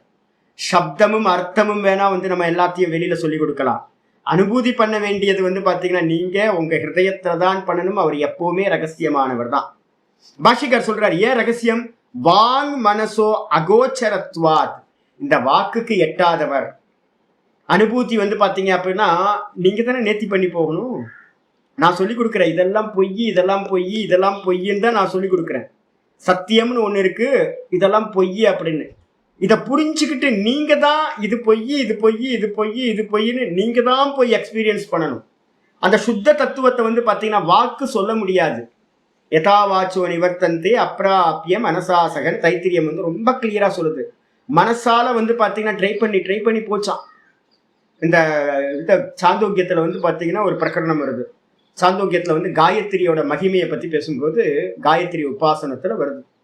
48 அக்ஷரங்கள் உடைய சந்தஸ் இருக்கு. மீட்டர்ல வந்து நிறைய மீட்டர் இருக்கு. காயத்ரிக்கு வந்து பார்த்தீங்கன்னா 24 அக்ஷரங்கள் தான் இது. இதோட பெரிய பெரிய 48 அக்ஷரம், 40 அக்ஷரம், 44 அக்ஷரம், மகதி, பிருகதி, சந்தஸ். அப்படி சந்தஸ்ல வந்து பார்த்தீங்கன்னா டெய்லி காயத்ரியில் சொல்றீங்களே, திருஷ்டுப்பு, அனுஷ்டுப்பு, பிருகதி, பங்கி, அது மாதிரி நிறைய சந்தஸ் இருக்கு. எல்லாமே வந்து பார்த்தீங்கன்னா சப்தம் வாயில சொல்லக்கூடியது தான், எல்லாம் சப்த ரூபமானது. அப்படி இருக்கிற சந்தஸ் எல்லாம் என்ன பண்ணிச்சான் அப்படின்னு கேட்டிங்கன்னா, இந்த இந்த வேதத்தை எப்படியாவது பிரகாசப்படுத்திடலாம் அப்படின்னு ட்ரை பண்ணிக்கிட்டே இருந்துச்சு. எல்லாம் தோத்து போச்சு, எல்லாம் தோத்து போச்சு. அப்போ வந்து பார்த்தீங்க அப்படின்னா தோத்து போனதுக்கு என்ன காரணம் அப்படின்னா, அந்த வாக்குனால வந்து பார்த்தீங்கன்னா வேத மந்திரங்களே தோத்து போச்சு. ஸ்வேதாஸ்வதரத்தில் இருக்கு, த்வே அக்ஷரே பரமே வியோமன் அப்படின்னு ஒரு பிரசித்தமான மந்திரம் இருக்கு. வேத மந்திரங்கள் எல்லாம் இந்த உலகத்திலேயே பெரிய வாக்கு எது அப்படின்னா வேத வாக்கு தான் பெருசு. இந்த வேத மந்திரங்களே வந்து பார்த்தீங்கன்னா அனந்தமான மந்திரங்களே வந்து பார்த்தீங்கன்னா பகவானை எப்படியாவது வெளிப்படுத்தணும் அப்படின்னு ட்ரை பண்ணி டயர்ட் ஆகி எல்லாம் தோத்து போச்சு. அப்ப எல்லாம் தோத்து போச்சு அப்படின்னும் போது வந்து பார்த்தீங்கன்னா ஏன் அப்படின்னா வாக்குனால வந்து அந்த பிரம்மத்தை வந்து பார்த்தீங்கன்னா சொல்லி புரிய வைக்க முடியாது. சப்தம் அர்த்தம் சொல்லலாம், ஞானத்தை ஒருத்தருக்கு வந்து பார்த்தீங்கன்னா சப்தங்களால ஞானத்தை உண்டு பண்ண முடியாது. அதனாலதான் சொல்றாரு வாக்குக்கு எட்டாதது, வாக்குக்கு எட்டாது. மனசால சிந்திக்க முடியுமா? மனசால சிந்திக்க முடியாது. ஏன் அப்படின்னா எது இந்திரியங்களுக்கு விஷயமா இருக்கோ, சப்த ரூப ரச கந்த ஸ்பர்ஷம்னு இந்திரிய விஷயமா இருக்கிறத மட்டும்தான் மனசால சிந்திக்க முடியும். இந்திரியங்களால எந்த விஷயத்தை நம்ம ஃபீடிங் பண்றோமோ அதை தான் மனசு சிந்திக்குது. மனசுக்குன்னு வேற எதுவும் சிந்திக்க முடியாது. அப்ப மனசுல இருக்கக்கூடிய தாட் எல்லாம் நாமரூப குணங்களோடு கூடியது. ஆனா சுத்த பிரம்மம் எப்படிப்பட்டது அப்படின்னு கேட்டீங்கன்னா நாமரூப குணங்களுக்கு அப்பாற்பட்டது. அதனால வந்து பாத்தீங்க அப்படின்னா வாக்குக்கு விஷயம் இல்லை, அதே மாதிரி வந்து பாத்தீங்கன்னா மனசுக்கும் விஷயம் இல்லை. வாங் மனசோர், வாக்குனாலையும் மனசுனாலையும் அகோச்சரத்துவாது அப்படின்னா பிடிக்க முடியாது, கவர் பண்ண முடியல. அப்படிப்பட்டதா இருக்கிறதுனால பகவான் எப்படி இருக்கார்? குப்தகா, ரகசியமா இருக்கார். அனுபூத்தினால மட்டும்தான் அகம் பிரம்மாஸ்மி அப்படின்னு. அனுபூத்தினா நிறைய பேர் நினைச்சுக்கிட்டு இருக்காங்க ஆப்ஜெக்ட் பண்ண முடியுமா? ஆப்ஜெக்டான அனுபவம் இல்லை, நான் பிரம்மமா இருக்கேன். இது வந்து பார்த்தீங்கன்னா கட்டோபனிஷத் சொல்றது. எப்படி அனுபூதி பண்ணணும்? அஸ்மி இத்யேவ உபலப்தவ்யா, இருக்கின்றேன், அவ்வளவுதான் அனுபூத்தின்றதுக்கு அர்த்தம். நான் பரமஹம்சானந்தாவா இருக்கேன், போச்சு, அவ்வளவுதான். அது இல்லை அனுபூதி. எல்லாத்தையும் நேர்த்தி பண்ணதுக்கு பிறகு நான் இருக்கின்றேன் அப்படின்னு பியூர் எக்ஸிஸ்டா மட்டும்தான் இந்த ஆத்மாவை அனுபூதி பண்ண வேண்டும். அப்போ வந்து பார்த்தீங்கன்னா இந்த மனசுக்கு இந்திரியங்களுக்கு புத்திக்கு எல்லாம் விஷயம் இல்லை. இதையெல்லாம் எங்க லயம் அடையுதோ அந்த இடம்தான் அந்த பரமாத்மாவோட ஸ்தானம். அதனால வந்து பார்த்தீங்கன்னா குப்தகான்னு பேரு. மந்திரம் வந்து கட்டோபனிஷத்து மந்திரம் இருக்கு. என்ன மந்திரம்? ஏஷ சர்வேஷு பூத்தேஷு கூட்டோத்மா ந பிரகாஷதே. கட்டோபனிஷத்துல இருக்கிறது அப்படியே கீதால 7:25 பார்த்தீங்கன்னா அப்படியே இருக்கும். நாகம் பிரகாச சர்வசிய யோகமாயா சமாவிருத்தகன் கீதால சொல்லியிருப்பார். அது அப்படியே இங்க இருக்கு. ஏஷ சர்வேஷு பூத்தேஷு, ஏஷனா இந்த பரமாத்மா சுத்த பிரம்ம தத்துவம். அவர் எப்படி இருக்காரு அப்படின்னா சர்வேஷு பூத்தேஷு, எறும்புல இருந்து ஆரம்பிச்சு எல்லா ஜீவராசிகளோட ஹிருதயத்திலையும் எப்படி இருக்கார்? கூட்டோ ஆத்மா, ரகசியமா ஹிருதயத்துக்குள்ளார ஃபர்ஸ்ட் லேயரா இருக்கார். அவருக்கு மேல நிறைய லேயரை போட்டோம். கட்டோபனிஷத்து இன்னொரு அருமையான வச்சனம் சொல்லுது. இது ரொம்ப வந்து பார்த்தீங்கன்னா கஹ்வரேஷ்டம்னு ஒரு வார்த்தையை யூஸ் பண்ணுது. கஹ்வரேஷ்டம் அப்படின்னா என்ன அர்த்தம்? கஹ்வரே ஸ்திதம் கஹ்வரேஷ்டம். கஹ்வரம் அப்படின்னா குப்பைன்னு அர்த்தம். இந்த ஒரு பெரிய பெரிய சிட்டிஸ்லாம் இப்போ இங்கே போனீங்க அப்படின்னா ஒரு பெரிய ஊருக்கு வெளியில வந்து பார்த்தீங்கன்னா ஈசானிய லிங்கத்துக்கு பின்பக்கம் ஒரு இடத்துக்கு போனீங்கன்னா குப்பையாக கூச்சி வச்சிருக்கான். இந்த சிட்டியில இருக்கிற எல்லா குப்பையும் ஒரு இடத்துல ஸ்டோர் பண்ணி வச்சிருக்கான். மலை மாதிரி குவிஞ்சிருக்கு. இந்த மலை மாதிரி குவிஞ்சிருக்கிற குப்பைக்கு கீழே ஒரு மாணிக்கம் இருக்கு. வெளில தெரியுமா? அதுக்கு எவ்வளவு பிரகாசம் இருந்தாலும் வெளியில வந்து பாத்தீங்கன்னா பிரகாசம் வெளில தெரியாது. ஏன்? மேல வந்து பாத்தீங்கன்னா குப்பையை போட்டு மூடி வச்சிருக்கோம். நம்ம எல்லாம் அதான் பண்ணியிருக்கோம். உள்ளேயே பகவான் வந்து பாத்தீங்கன்னா சதா ஸ்புரணமா இருக்கார்.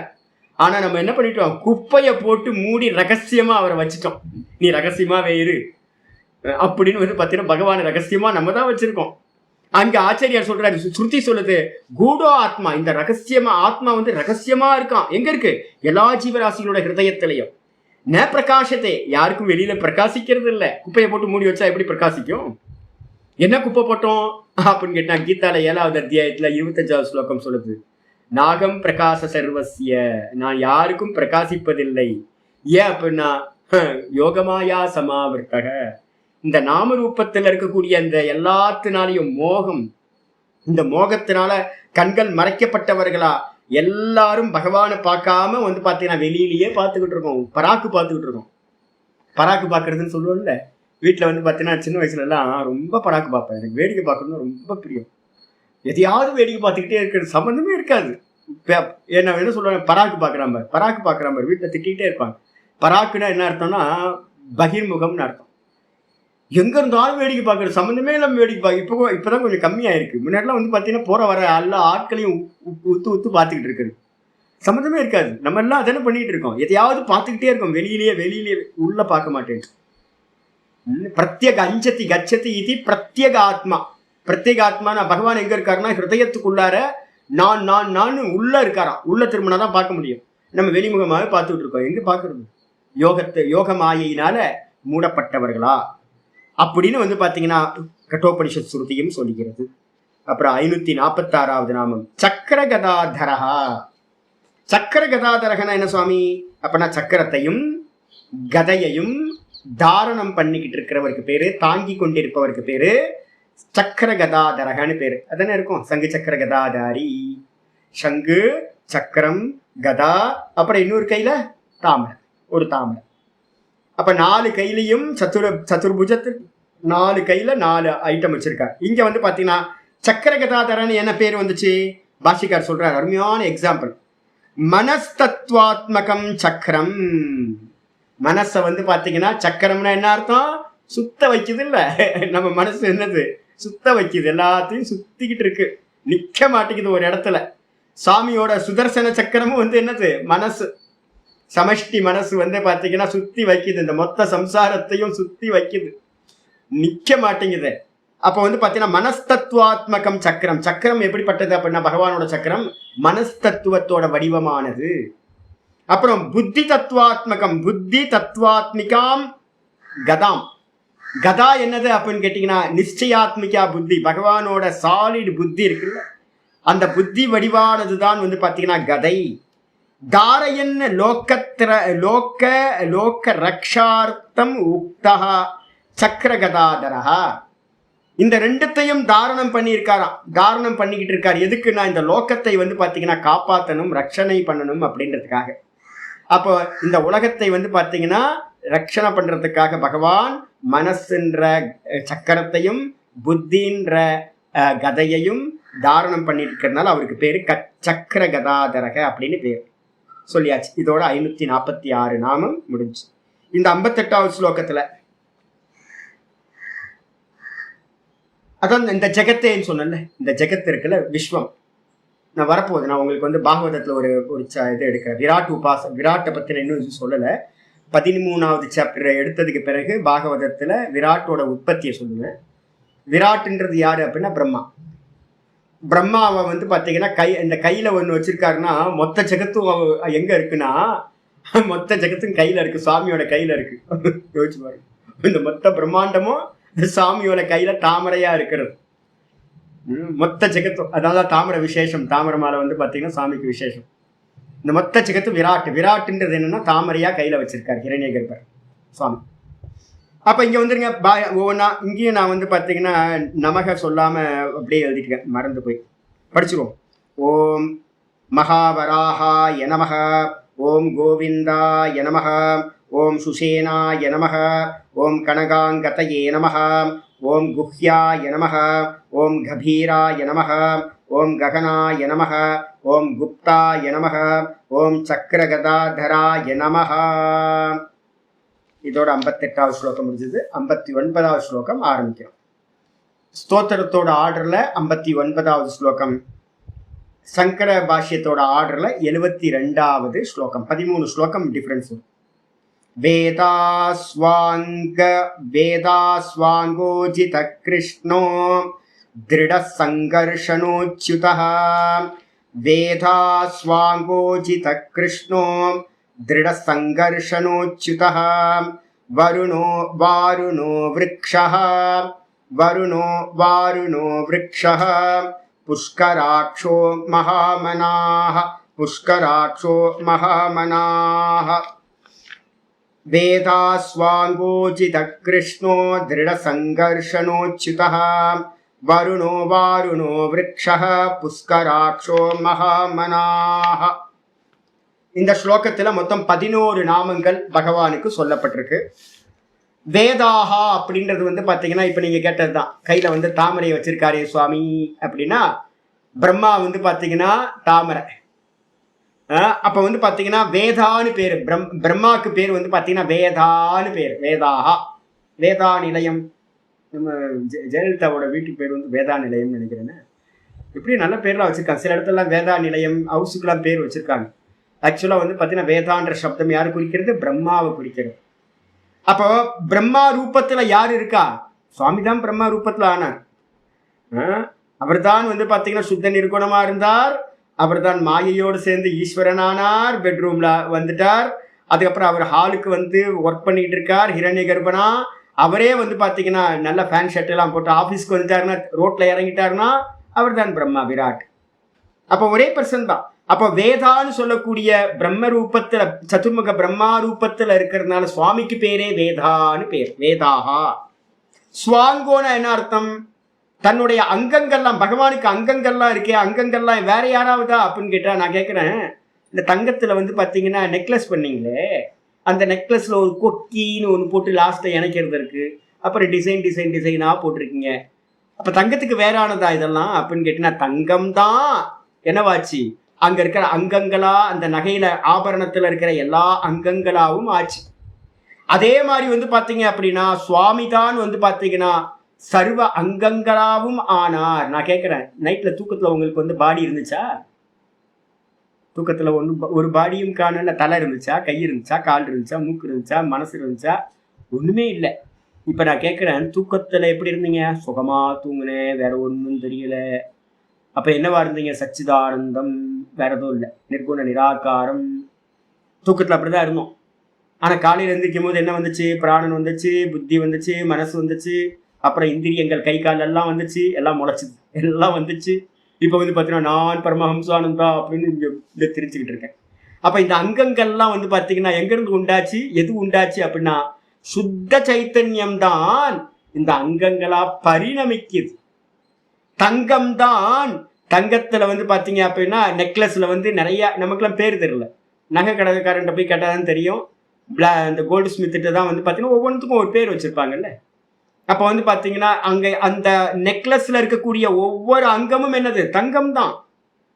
ஆனா ஒரு பேர் வச்சிருப்போம் அதுக்கு. அதே மாதிரி வந்து பாத்தீங்க அப்படின்னா இந்த தேகத்துல இருக்கிற மொத்த அங்கங்களும் எது அப்படின்னா சுத்த பிரம்மம். தூக்கத்துல இருந்துச்சே, அந்த தூக்கத்துல சுகமா தூங்குச்சு சச்சிதானந்தமா. அந்த சுகமா இருந்த சுகஸ்வரூபம் தான் வந்து பாத்தீங்கன்னா வேக்கப் ஆகும் போது மாயையினால அங்கங்களா பரிணமிக்குது. மண்ணு தான் வந்து பாத்தீங்கன்னா இந்த பானையில இருக்கக்கூடிய மேல கீழே நடுவுல மேல வாயி அப்படின்னு நம்ம சொல்றோம். மண்ணு தான். மண்ணுக்கு அந்நியமா வந்து பாத்தீங்கன்னா மேல பானையோட மேல் பாகம், அடிபாகம், நடுபாகம்னு ஒண்ணு இல்லவே இல்லை. அதே மாதிரி வந்து சுத்த பிரம்மம் தான் இப்ப நமக்கு வந்து பாத்தீங்கன்னா நம்ம எல்லா அங்கங்களாவும் இருக்கு. அப்ப சுவாங்கக அப்படின்னா என்ன அர்த்தம்னு கேட்டீங்கன்னா சுவாமி தான் தன்னுடைய எல்லா அங்கங்களாவும் அவர்தான் இருக்கின்றார். சுவாங்கக தன்னுடைய அங்கங்களாக இருப்பவர். அதுக்கு அடுத்தது வந்து அஜிதக. அஜிதக அப்படின்னா ஜிதகனா வெற்றி கொள்ளப்பட்டவர். அஜிதக அப்படின்னா வெற்றி கொள்ளப்படாதவர். இந்த உலகத்திலேயே வந்து ஜெயிக்க முடியாதவர் யாராவது இருந்தாங்களா அப்படின்னா பகவான் மட்டும் ஜெயிக்கப்படாதவரா இருக்கார். எத்தனையோ அவதாரங்கள் எடுத்துட்டார். எல்லா அவதாரங்கள்லயும் வந்து பாத்தீங்கன்னா ஏகப்பட்ட அசுரர்கள் வந்து பாத்தீங்கன்னா சண்டை போட்டிருக்காங்க. எல்லாத்தையும் ஜெயம் பண்ணி இருக்கார். ஒரு வாட்டி கூட சுவாமி வந்து பாத்தீங்கன்னா யார்ட்டையும் தோத்து போனதே இல்லை. அதனால வந்து பாத்தீங்கன்னா சுவாமிக்கு பேர் வந்து அஜிதகான்னு பேர். அஜிதகா.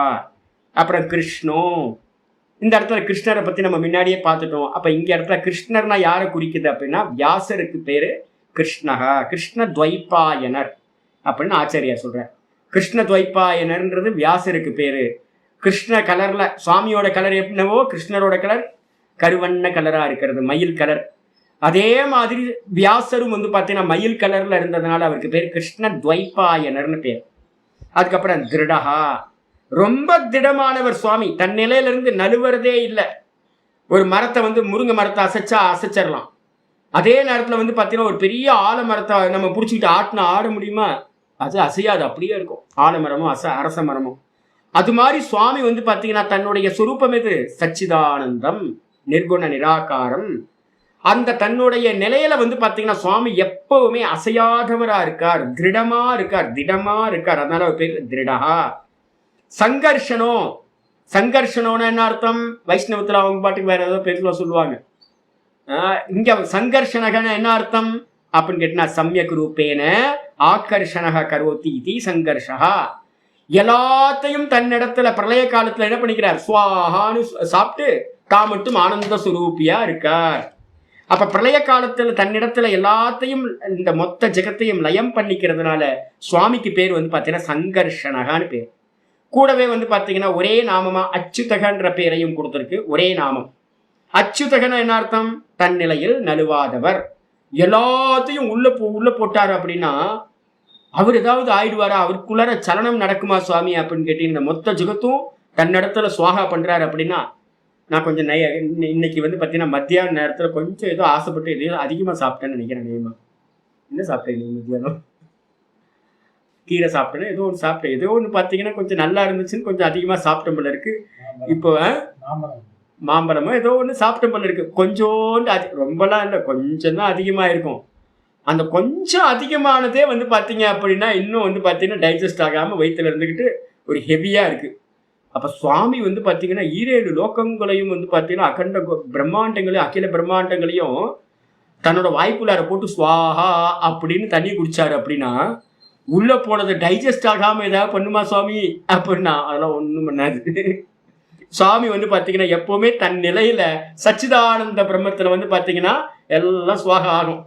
நிறைய நதிகள் வந்து பார்த்தீங்கன்னா போய் கலக்குது இல்லை சமுத்திரத்தில். அப்போ சமுத்திரம் வந்து பார்த்தீங்கன்னா பெருசாகிடுமோ? கங்கா யமுனா எவ்வளோ ஃப்ளட்டு போகுது, எல்லாம் வந்து போய் கடலில் போய் சேர்ந்தா கடல் வந்து பெருசாகிடுமோ? பெருசாகாது. ஏன் அப்படின்னு கேட்டிங்கன்னா அந்த கடல் தான் எல்லா ஜலத்துக்கும் சோர்ஸ். அப்போ கடலில் இருக்கிற சமுத்திரத்தில் இருக்கிற தண்ணி தான் வேற வேற நாமரூபத்தை எடுத்து திரும்ப என்னாச்சு? கடல்லையே வந்து கலந்துச்சு. அப்போ சுவாமிகிட்ட இருந்து தான் இந்த மொத்த ஜெகத்தும் உண்டாச்சு, சுவாமிகிட்ட தான் இருக்கு, சுவாமிகிட்ட தான் லயமும் ஆகுது. அப்படி லயமாகும் போதும் கூட ஸ்கிரீன் மாதிரி சுவாமி எப்படி இருக்கார்? காட்சிகள் உண்டானாலும் காட்சிகள் இருந்தாலும் காட்சிகள் இல்லாம எண்டு கார்டு போட்டாலும் ஸ்கிரீன் எப்படி தன் நிலையில அப்படியே இருக்கோ அதே மாதிரி சுவாமியும் சச்சிதானந்த சுரூபமா அச்சுதனா தன் நிலையிலிருந்து நழுவாதவரா இருக்கார். அச்சுதன் அர்த்தம் தன் நிலையிலிருந்து நழுவாதவர். அதுக்கப்புறம் ஆச்சாரியா சொல்றாரு வருணோன்னா என்ன அர்த்தம் அப்படின்னு கேட்டால் உங்களோட தமிழ்ல சரியான இதுல வர்ண திசையில் அஸ்தமனமாகும் சூரியன் இருக்கு, அதை எடுத்துங்க. அஸ்தமனமாகும் சூரியன் அப்படின்னு எழுதுங்க, வர்ண திசைன்னு எழுதாதீங்க. அஸ்தமனமாகும் சூரியனுக்கு பேரு வருணன்னு பேரு. அப்ப வருண திசைன்னு ஏதோ ஒன்று போட்டிருக்கேன், எப்படி எழுதுனன்னு தெரியல, அதை அடிச்சிருங்க. பதார்த்தத்துல இருக்கிறது வர்ண திசைன்னு போட்டிருக்கேன், அதை எடுத்துருங்க. அஸ்தமனமாகும் சூரியனாக இருப்பவர். சூரியனுக்கு வந்து ஒரு கலர் கிடைக்கும், ஈவினிங்ல வந்து பார்த்தீங்கன்னா ஒரு விதவிதமா கலர் காட்டுவார் சுவாமி. அப்போ வந்து பார்த்தீங்கன்னா அந்த அஸ்தமனமாகும் சூரியனா இருக்கிறதுனால வருணஹா. வாருணோ அப்படின்னா என்ன பேர் சுவாமி அப்படின்னா வருணனோட புத்திரனுக்கு பேர் வாருணக. 2 பேர். வர்ணனோட புத்திரன் வந்து பார்த்தீங்கன்னா வசிஷ்டர் வந்து வர்ணனோட புள்ள. அப்ப வசிஷ்டரா இருக்கிறதும் யாரு? பகவான் தான். வசிஷ்டர் ரூபத்திலையும் வியாசராவும் அவர் தான் இருக்கார், வசிஷ்டராவும் அவர் தான் இருக்கார். கூடவே வாருணகன்றது அகஸ்தியரையும் குறிக்கும். அகஸ்தியராகவும் வந்து பார்த்தீங்கன்னா சுவாமி தான் அகஸ்தியராகவும் இருக்கார் அப்படின்னு வந்துச்சு. அதுக்கப்புறம் விரக்ஷா. நான் வந்து பார்த்தீங்கன்னா மரத்தை பார்த்தேன்னா போய் கட்டி பிடிச்சிப்பேன். எனக்கு மரம் பார்த்தாவே எனக்கு வந்து ஒரு உள்ளுக்குள்ளார ஒரு காதல். ஏன் அப்படின்னு கேட்டிங்கன்னா சுவாமி என்னவா இருக்கார் அப்படின்னா மரமா இருக்கார். அதுவும் அரச மரத்தெல்லாம் பார்த்தீங்கன்னா அப்பா மாதிரியே இருக்குங்க. நான் அவ்வளோ நாள் தூங்கியிருக்கேன். நர்மதா கரையிலலாம் மத்தியான நேரம்லாம் வந்து பார்த்தீங்கன்னா அரச மரம் தான். அரச மரத்தில் வந்து தலைவாணி ஏதாவது இருக்குமானா அந்த வேர் இருக்குல்ல, வேரில் வந்து பார்த்தீங்கன்னா ஏதாவது முண்டிக்கிட்டு நிற்கும். தலையை வச்சுக்கிட்டு நான் ஆனந்தமாக தூக்கணும். அப்பா மடியில் வந்து பார்த்தீங்கன்னா தலை வச்சு படுக்கிற மாதிரி. அம்மா வந்து பார்த்தீங்கன்னா நர்மதா, அப்பா வந்து பார்த்தீங்கன்னா அரச மரம். எப்படி இருக்குன்றீங்க? ஜீவனம் சூப்பரா இருக்கும். மத்தியான நேரத்துல, ராத்திரி நேரத்துலயும் வந்து பாத்தீங்கன்னா அது மாதிரி அரச மரத்துல. அப்ப மரத்தை பார்த்தாவே ஒரு ஆனந்தம். எதுக்கு அப்படின்னு கேட்டீங்கன்னா முக்கியமானது. பகவான் எப்படி இருக்கார்? விருக்ஷா. விருக்ஷ ரூபத்துல இருக்கக்கூடியதெல்லாம் பகவான் தான். விருக்ஷனா என்ன அர்த்தம்? தன் நிலையிலிருந்து வேற எங்கேயும் ஓடி போகாம அப்படியே அசையாம இருக்கு. அசையாம இருக்கிறதுனால, தன் நிலையில இருக்கிறதுனால அவருக்கு பேர். அதே மாதிரி பகவானும் அசையாமல் மரம் மாதிரி ஒரே இடத்துல இருக்கார். அதனால விருக்ஷகான்னு பேர். அப்புறம் புஷ்கராட்சக. புஷ்கராட்சகன்றதுக்கு அர்த்தம் வந்து பார்த்தீங்கன்னா சர்வத்தையும் வியாபிச்சிருப்பவர். இதுக்கு மீனிங் வேற எல்லாம் பார்ப்போம். இப்போதைக்கு இது மட்டும் எடுத்துங்க. புஷ்கராட்சகன்றதுக்கு அர்த்தம் சர்வத்தையும் வியாபித்திருப்பவர். அதுக்கப்புறம் மகாமனாகா, பெரிய மனதுடையவர். ஏன்? சமஷ்டி மனசு, ஹிரண்ய கர்ப்பர் அவர் தானே. எல்லா மனசும் ஒன்னா நான் அப்படின்னு அபிமானம் வைக்கிறவருக்கு பேரு. காஸ்மிக் மனசுக்கு பேர் வந்து பார்த்தீங்கன்னா மனசு. மகாமனாகான்னு பகவானுக்கு பேர். பாஷ்யத்துக்கு வந்துங்க. 547வது நாமம் வேதாகா. வேதான என்ன அர்த்தம்? சிருஷ்டி செய்பவர். யாரு? பிரம்மா. அப்ப பிரம்மா ரூபத்துல இருக்கிறதுனால பகவானுக்கு பேர் வந்து பார்த்தீங்கன்னா அவர் தான் பிரம்மாவா இருக்கார். அப்ப பிரம்மாவா இருக்கிறதுனால வேதாகான்னு பகவானுக்கு குடிக்கிற பேர். ஆச்சாரியர் சொல்றாரு. சொல்லுங்க. வரப்போகுது சொல்லிடலாம். சொல்றாரு ஆச்சாரியர் சொல்றாரு. அது சம்சாரத்தோட கல்பனா வந்து பார்த்தீங்கன்னா அது அஸ்வத்த மூலம் சுவிரூட மூலம் இருக்குல்ல. அஸ்வத்த மீனம் சுவிரூட மூலம். அது சம்சாரத்தையே வர்ணனை பண்றது. இங்க வந்து பார்த்தீங்கன்னா ஒரு பார்ட்டை மட்டும் எடுக்கிறோம். இந்த மரம் வந்து பார்த்தீங்கன்னா எப்படி வேற இடத்த விட்டு நகராம ஒரே இடத்துல இருக்கோ அதே மாதிரி பகவான் வந்து பார்த்தீங்கன்னா தன்னிலையிலிருந்து அச்சுதன் மாதிரி நழுவாதவராக இருக்கார். திருடக, அதே மாதிரி விரக்ஷகல ஒரே அர்த்தம். அச்சுதக, திருடக, 3 நாமம் ஒரே மாதிரி. திருடக, அச்சுதக, விரக்ஷக, 3த்துக்குமே வந்து பார்த்தீங்கன்னா அசைவில்லாம தன் நிலையில இருந்து மாறாம இருக்கிறதுன்னு அர்த்தம். இதுக்கு வந்துருங்க, பாஷ்யத்துக்கு வந்துருங்க. விதாத்தா வேதாகா. விதாத்தான்றதான் வாஸ்தவத்துல பிரம்மத்துக்கு பேர் வந்து விதாத்தான்னு அர்த்தம், படைப்பவர் அப்படின்னு அர்த்தம். ஆனா நம்ம விதாத்தான்னு சொல்லாம எதுக்காக வேதாகான்னு சொல்லியிருக்கு அப்படின்னு யாராவது கேட்டாங்கன்னா, விதாத்தா அந்த தா வந்து பார்த்தீங்கன்னா லோப்பமாயிருக்கு, மறைஞ்சு போச்சு. ஏன்? புஷ்கரா அந்த இதுல வந்து பார்த்தீங்கன்னா பிரசோதராதிகணம் அப்படின்னு ஒரு குரூப் இருக்கு கிராமர்ல. அதுல வந்து பார்த்தீங்கன்னா சிலதை எடுத்துருவோம், சிலதை வந்து புதுசா சப்ளை பண்ணிக்கலாம், இதெல்லாம் இருக்கு. ஆகமம் பண்ணலாம், இல்லை வந்து லோப்பம் பண்ணலாம், இது மாதிரி நிறைய ரூல்ஸ்லாம் இருக்கு. அதனால விதாத்தான்றதுல இருக்கக்கூடிய தாவை, லாஸ்ட்ல இருக்க தாவை எடுத்துட்டீங்கன்னா அப்படின்னு கேட்டீங்கன்னா விதாத்தா வந்து பார்த்தீங்கன்னா வேதா அப்படின்னு ஒரு புது சப்தத்தையே அங்க போட்டு யூஸ் பண்றது. அதனால வந்து பார்த்தீங்கன்னா விதாத்தா தான் வேதான்னு சொல்லக்கூடியது. பிரம்மாக்கு பேர் விதாத்தா, அவரை தான் வேதான்னு சொல்லப்பட்டிருக்கு. இது நல்ல சப்தம் தான், சாது சப்தம் சொல்லியாச்சு. 548வது நாமம் ஸ்வாங்கஹா. இப்ப நிறைய பேருக்கு என்ன ப்ராப்ளம் வரும்னா, நம்ம சாஸ்திரம் படிக்கிறவங்களுக்கு பிரம்மாக்கு பேரே ஹிரண்ய கர்ப்பர்னு பேர் இருக்கு. நீங்க எங்கேயாவது புக்கெல்லாம் எடுத்து படிச்சீங்கன்னா கன்ஃபியூஸ் ஆகுங்க. நிறைய இடத்துல எப்பவுமே சுவாமி வந்து பார்த்தீங்கன்னா பிரம்மா வேற ஹிரண்ய கர்ப்பர்னு வேற சொல்லியிருக்காரு. ஆனா வந்து பார்த்தீங்கன்னா சதுர்முக பிரம்மாக்கு ஹிரண்ய கர்ப்பர்னு பேர் இருக்கு அப்படின்னு நிறைய இடத்துல காரண காரியத்தை அபேதம் பண்ணி சொல்றதுன்னு ஒண்ணு உண்டு. அப்பாவையும் பிள்ளையும் அப்பாட்ட சொல்ல வேண்டியதை பிள்ளைகிட்ட சொல்றது, பிள்ளைகிட்ட சொல்ல வேண்டியது அப்பாட்ட சொல்றது. 2 பேரும் ஒண்ணு தானே.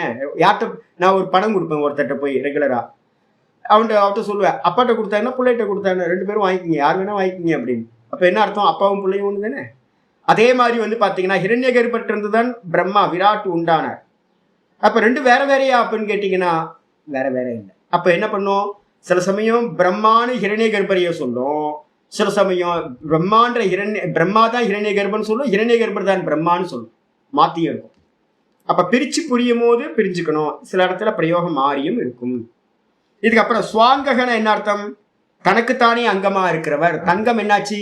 தங்கம் வந்து ஒரு நெக்லஸை பண்ணணும், அந்த தங்கமே வந்து பாத்தீங்கன்னா கொக்கி ஆச்சு, அது அப்புறம் கீழே இருக்கிற டைமண்ட் பதிக்கிற இடத்துக்கு கீழே இருக்கிற பார்ட் ஆச்சு, நடுநடுல ஃப்ளவர்ஸ் ஆச்சு, எல்லாமே ஆச்சு.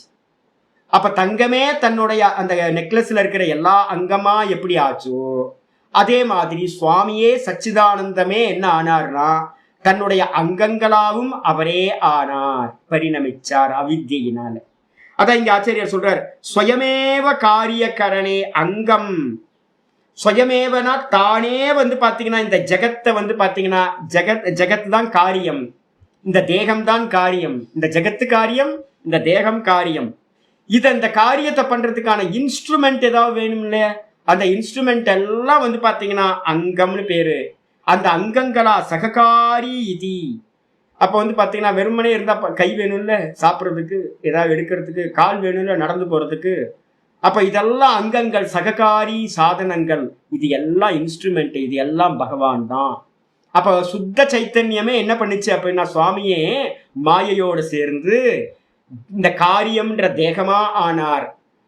அவரே வந்து பார்த்தீங்கன்னா இந்த உடம்புல இருக்கக்கூடிய சர்வ அங்கங்களாகவும் அவரே ஆனார் அப்படின்னு புரிஞ்சுக்கணும். சுவாங்கன்னு சுவாமிக்கு பேர். 549வது நாமம் அஜிதகா. அஜிதகனா என்ன அர்த்தம்? யாராலும் எவராலும் ஜெயிக்கப்பட முடியாதவர், ஜெயிக்கப்படாதவர். பாஸ்ட்ல சொல்லியிருக்கு. என்னது? ந கேனாப்பி அவதாரேஷு ஜிதக இது அஜிதகா. எந்த ஒரு அவதாரத்திலும் எவராலும், எத்தனை அவதாரம் எடுத்தாரோ எல்லா அவதாரத்திலையும் எவராலும் ஜெயிக்கப்பட முடியாதவரா பகவான் இருந்ததுனால அவருக்கு பேரு அஜிதகான்னு பேரு. ஜெயிக்கப்பட முடியாதவர் எவராலும். அதுக்கப்புறம் 550 கிருஷ்ணகா. கிருஷ்ணகன என்ன சுவாமி அர்த்தம்? அப்படின்னா கிருஷ்ணக அப்படின்னா கிருஷ்ண துவைப்பாயனகன் போட்டார். கிருஷ்ண துவைப்பாயனர்ன்றது யாருக்கு பேரு அப்படின்னா வியாசருக்கு பேரு. அப்ப துவைப்பாயர்னா என்ன அர்த்தம்? இங்க ஒவ்வொன்றா சொல்றார். கிருஷ்ண துவைப்பாயனம் வியாசம் வித்தி நாராயணம் பிரபும். கிருஷ்ண துவைப்பாயனர்னு சொல்லக்கூடிய வியாசரை நாராயணம் பிரபும் என்று அறிந்து கொள்வாயாக. நம்ம டெய்லி படிக்கிறோம். வியாசம் வசிஷ்ட நப்தாரம் சக்தே பௌத்திரம் கல்மஷம். என்னது? வியாசாய விஷ்ணு ரூபாய வியாசரூபாய விஷ்ணவே. பார்க்கிறோம்ல, வியாசரோட ரூபத்துல யார் இருக்கா? விஷ்ணுதான் வியாச ரூபத்துல இருந்திருக்கார். ரெண்டும் வேற வேற இல்லை. நான் வந்து பார்த்தீங்கன்னா ஒரு வியாசரோட படம் வச்சிருக்கேன். எப்போ வந்து பார்த்தீங்கன்னா வியாசரை பார்க்கும் போதும் கிருஷ்ணரை பார்க்கும் போதும் எனக்கு பேதமே தெரியாது. ரெண்டு பேர்த்தையும் மனசுக்குள்ளார ஒன்று அப்படின்னு ஆணி அடிச்சு வச்சிருக்கேன். அப்போ வந்து வியாசாய விஷ்ணு ரூபாய, வியாசர் தான் விஷ்ணு ரூபத்தில் இருக்காரு. விஷ்ணு ரூபாய வியாசாய. அப்போ வந்து பார்த்தீங்கன்னா விஷ்ணு ரூபத்தில் வியாசர் தான், வியாச ரூபத்தில் விஷ்ணு தான் இருக்கார். ரெண்டு பேரும் வேற வேற இல்லை. அதனால்தான் இங்க சொல்லுது, அந்த நாராயணனாகவும் பிரபுவாகவும் கிருஷ்ண துவைப்பாயரா இருக்கக்கூடிய வியாசரை அறிந்து கொள்வாயாக. அது மட்டும் இல்ல, கோகி அந்நியக புண்டரீகாக்ஷான் மகாபாரத கிருத்து பவேத். ரொம்ப அற்புதமான ஒரு கொஸ்டின் பண்ணுது. புண்டரீகாக்ஷன்னு சொல்லக்கூடிய அந்த நாராயணனுக்கு அந்நியமா வேற யாரு வந்து பாத்தீங்கன்னா கோ அந்நியக மகாபாரத கிருத்து பவேத். இந்த மகாபாரதத்தை யாரு எழுதியிருப்பா? ஐயோ, மகாபாரதம்ன்றது வந்து நீங்க படிச்சு பார்த்தா, நான் இப்ப மகாபாரதம் கூட இல்லை, நான் ஏதாவது இப்ப மகாபாரதம் சொல்றாரு, நான் பாக்குறேன் இந்த கோயில்கள்லாம் கட்டினாங்க பாத்தீங்களா, அவ்வளோ ரகசியம் இருக்கு. இப்ப கட்டின கோயில்லையே என்ன பர்ஃபெக்ஷன் தெரியுங்களா? தத்துவார்த்தங்களை அவ்வளோ புதைஞ்சிருக்குங்க எல்லா கோயில்லையுமே. இந்த பாடல் பெற்ற ஸ்தலங்களுக்கு எல்லாத்துக்கும் போனீங்க அப்படின்னா, ஏயா ஒரு சின்ன ஒரு மண்டபத்தை கட்டுறதுல ஒரு தத்துவத்தை வந்து கொண்டு வந்துட முடியுமா? ஒரு சிவலிங்கம் தானே இருக்கு, ஒரு பிரகாரம் தானே இருக்கு, ஒரு கல்லு தானே இருக்கு, ஒரு சிலை தானே இருக்கு அப்படின்னு நம்ம பார்க்குறோம். ஆத்ம தத்துவத்தையே கேரக்டரைசேஷன் பண்ணி வந்து பார்த்தீங்கன்னா அந்த புராணங்கள்ல நழுவ விட்டு, எல்லாம் புராணங்கள்ல இருக்க கேரக்டர் எல்லாம் தத்துவங்கள் எல்லாம் என்னையா பண்ணியிருக்க? என்ன சனாதன தர்மம் வந்து பார்த்தீங்கன்னா மனுஷனால கிரியேட் பண்ண முடியாது. எல்லாம் ஈஸ்வரன் உள்ள புகுந்து ஈஸ்வரன் பண்ணது. இப்ப மகாபாரதத்தை எடுத்துக்கிட்டீங்க அப்படின்னா, மகாபாரதத்தை வந்து பாத்தீங்கன்னா ஈஸ்வர் புண்டரீகாக்ஷனுக்கு அந்நியமா பகவானுக்கு அந்நியமா யாரு எழுத முடியும்? அப்ப என்ன அர்த்தம்? யாரும் எழுத முடியாது, பகவான் தான் எழுத முடியும். பகவான் தான் வியாசரூபத்துல வந்து மகாபாரதத்தை அனுகிரகம் பண்ணியிருக்கார். அதனால வந்து பாத்தீங்கன்னா இந்த விதமா விஷ்ணு புராண வச்சனாத், இந்த விதமா விஷ்ணு புராணத்துல சொல்லப்பட்டிருக்கு. அப்ப வியாசருக்கு பேரு கிருஷ்ணகான்னு ஒரு பேர். 551வது நாமம் திருடகா. திருடகான்னா என்ன அர்த்தம்? தன் நிலையில திடமா இருக்கிறவர், அவர் ரொம்ப ஸ்ட்ராங்கா இருக்காருப்பா. ஸ்ட்ராங் பர்சனாலிட்டி நம்ம சொல்றோம்ல, அதே மாதிரி சுவாமி வந்து பாத்தீங்கன்னா ஸ்ட்ராங் பர்சனாலிட்டி. என்ன ஸ்ட்ராங் பர்சனாலிட்டி? திடமா எங்க இருக்கார் அப்படின்னா ஸ்வரூப சாமர்த்தியாதேகே பிரச்சுதிகி அபாவத்வாத் திருடா. தன்னுடைய ஸ்வரூபத்துல, என்ன ஸ்வரூபம்? சுவாமியோட ஸ்வரூபம் சச்சிதானந்தம். சச்சிதானந்தம் சொல்லக்கூடிய பியூர் எக்ஸிஸ்ட்ல இருந்து அவர் எப்பவுமே மாறுறது. ஸ்கிரீன் மாதிரி என்ன காட்சிகள் வந்தாலும், எந்த படம் வந்தாலும், புது ஃபிலிம் ரஜினி ஃபிலிம் வந்திருக்கு அப்படின்னு ஸ்கிரீனுக்கு தெரியவே தெரியாது. இல்லை வந்து பார்த்தீங்கன்னா ஐயோ ஒஸ்ட் ஃபிலிம் போர் அடிக்குது அது மாதிரி ஃபிலிம் வந்திருக்கு, ஒரு காமெடி ஃபிலிம் வந்திருக்கு, ஒரு ஆக்ஷன் ஃபிலிம் வந்திருக்கு, ஒரு மசாலா ஃபிலிம் வந்திருக்கு, ஒரு கொரியன் ஃபிலிம் வந்திருக்கு, ஒரு இது வந்து ஹாலிவுட் ஃபிலிம் வந்திருக்கு. என்ன வந்தாலும் வந்து பார்த்தீங்கன்னா அந்த ஸ்க்ரீன் எப்படி இருக்கு, தேமேன்னு இருக்கு. தன்னோட எக்ஸிஸ்டன்ஸ்ல அது பாட்டுக்கு இருக்கு. அதே மாதிரி வந்து பார்த்தீங்கன்னா சுவாமியும் என்ன பண்றாரு அப்படின்னா சச்சிதானந்தம் சொல்லக்கூடிய அந்த தன்னுடைய சொரூபத்துல என்ன பண்றாரு, தன்னுடைய சாமர்த்திய முதலியவற்றிலையும் பூர்ண ஞானம், பூர்ண வர்ண வைராக்கியம், பூர்ண வெல்த் எல்லாத்திலையும் வந்து பார்த்தீங்கன்னா எப்படி இருக்காருன்னா பிரச்சுதி அபாவாத், தன் நிலையிலிருந்து வந்து பார்த்தீங்கன்னா நழுவாதவராயிருக்கின்றார் பகவான். அதனால அவருக்கு பேர் வந்து பார்த்தீங்கன்னா திருடகான்னு பேர், திடமாக இருப்பவர். அதுக்கப்புறம் 552வது நாமம் சங்கர்ஷனோச்சுதகா. சங்கர்ஷனோச்சுதகனா என்ன அர்த்தம்? 2 நாமம், சங்கர்ஷனக அச்சுதக. இந்த 2ம் சேர்ந்து ஒண்ணுக்கு ஒண்ணு அட்ஜெக்டிவா போட்டு என்ன பண்ணிருக்கு, ஒரே நாமமா சொல்லப்பட்டிருக்கு. என்னது பேரு? சங்கர்ஷனகனா பிரளய காலத்தில் எல்லாத்தையும் தன்னிடத்தில் லயம் செய்து கொள்பவர். அதுக்கப்புறம் அச்சுதக தன் நிலையில் மாறாதவர். அப்ப என்ன அர்த்தம்? தன் நிலையில் மாறாமல் எல்லாத்தையும் பிரளய காலத்துல சுவாகா பண்றதுனால சுவாமிக்கு பேரு சங்கர்ஷனோச்சுதகான்னு ஒரே நாமமா இருக்கு. பாஷ்யத்துக்கு வந்துருக்கு. சம்ஹார சமயே, சம்ஹார சமயத்துல யுகபத்து பிரஜாஹா சங்கர்ஷதி இதி சங்கர்ஷனக. பிரளய காலத்துல வந்து ஒவ்வொருத்தரா எரேஸ் பண்ணுவாரா? சொப்பனத்துல இருந்து வேக்க பார்க்கும்போது சொப்பன கேரக்டரே எல்லா கேரக்டரும் ஒருத்தரா வெளியில போங்க அப்படியா வந்து பார்த்தீங்கன்னா நம்ம வரோம். திடீர்னு ஒரு வேக்கப்பான சொப்பனம் காலி. சொப்பனத்துல பார்த்துட்டு இருந்த எல்லா கேரக்டர், டைம், ஸ்பேஸ், மேட்டர் எல்லாம் டும் போயிடுச்சா? அதே மாதிரி சுவாமி நினைச்சாரு அப்படின்னா கண்ணை திறந்தாருன்னா சிருஷ்டி, கண்ணு போதும் அப்படின்னு கண்ணை மூடினாருன்னா எமைக்கிற நேரம் தான், கண்ணை மூடினாருன்னா மொத்த கிரியேஷனும் டும். என்ன சாமர்த்தியம்! கண்ணை திறந்தா சிருஷ்டி, கண்ணை மூடினா பிரளயம். யாரையும் வஞ்சனையே பண்ண, இவன் நல்லவனா இருக்கானே, கொஞ்சம் எனக்கு மான மரியாதை எல்லாம் பண்ணியிருக்கானே, நல்ல அபிஷேகம் எல்லாம் ஆராதனை எல்லாம் பண்ணியிருக்கானே, அலங்காரம் பண்ணியிருக்கானே, சீடையெல்லாம் பிரசாதமா கொடுத்தானே, இவனை கொஞ்சம் வச்சுக்கலாம். சுவாமி வந்து பரம வைராகி.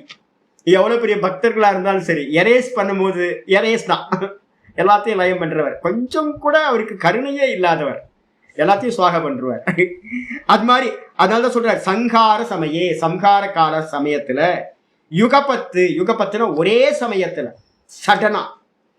சடனா வந்து பாத்தீங்கன்னா பிரஜைகளை எல்லாத்தையும் சங்கர்ஷதி, எல்லாத்தையும் சம்ஹாரம் பண்ணக்கூடியதுனால பகவானுக்கு பேர் சங்கர்ஷனகான்னு பேரு. அது மட்டும் இல்ல, 2வது நாமம் அச்சுதக. அச்சுதகன்னா என்ன அர்த்தம்? ந சோததி இதி. பகவான் வந்து பாத்தீங்க அப்படின்னா தன்னிலையிலிருந்து நழுவாதவரா இருக்கார். ந சோததி, சோததி சொரூபாத், தன்னுடைய சொரூபத்திலிருந்து, சச்சிதானந்த சொரூபத்திலிருந்து எந்த காலத்திலையும் நழுவாதவதா இருக்கார். அதனால அவர் பேர் அச்சுதகன்னு பேர். அப்ப இந்த 2த்தையும் சேர்த்தீங்கன்னா சங்கர்ஷனோச்சுதக இது நாம ஏக்கம் சவிசேஷனம். அப்ப என்ன பண்றார்? தன் நிலையிலிருந்து மாறாமல் பிரளய காலத்துல எல்லாத்தையும் சுவாகா பண்ணிக்கிறார். எப்படி? ஸ்கிரீன் இருக்குல்ல, ஸ்கிரீன் தன் நிலையில மாறாம ஆரம்பிக்கும் போதும் அப்படியே தான் இருந்துச்சு, ஃபிலிம் ஓடிக்கிட்டு இருக்கும் போதும் அது அப்படியே தான் இருந்துச்சு. ஸ்கிரீன்ல வந்து பார்த்தீங்கன்னா எல்லா காட்சிகளும் எண்டு கார்டு போட்டு டும்முன்னு ஆக்குனதுக்கு பிறகும் ஸ்கிரீன் அப்படியே இருக்கு. அப்ப ஸ்கிரீன் வந்து என்ன பண்ணுச்சு? தன் நிலையிலிருந்து மாறாம எல்லா காட்சிகளையும் என்ன பண்ணுச்சு? சுவாகா பண்ணிடுச்சு. அதே மாதிரி இந்த மொத்த பிரபஞ்சத்தையும் சுவாமி தன் நிலையிலிருந்து மாறாம சச்சிதானந்தமா இருந்துகிட்டு எல்லாத்தையும் எரேஸ் பண்ணிடுறார். அதனால அவருக்கு பேர் சங்கர்ஷனோச்சிதகான்னு பேர். இதுக்கப்புறம் வந்து பார்த்தீங்கன்னா 553வது நாமம் வருணகா.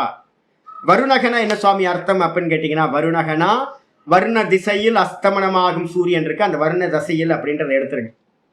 வருண திசைன்னு பேர், அஸ்தமனமாகும் திசைக்கு பேர் வருண திசைன்னு பேர், இருந்தாலும் அதை எடுத்துருங்க. அஸ்தமனமாகும் சூரியனுக்கு தான் வந்து பார்த்தீங்கன்னா பேர் வந்து வருணகான்னு பேர். பாஷிகர் சொல்றார், ஸ்வரஷ்மினாம் சம்பரணாத் சாயங்கதக சூரியோ. ஆச்சாரிய சொல்லிட்டார், தன்னுடைய ரஷ்மிகள் எல்லாம் காலையில இருந்து அப்படியே விரிஞ்சு விரிஞ்சு விரிஞ்சு இந்த பூமி ஃபுல்லா வியாபிச்சுது.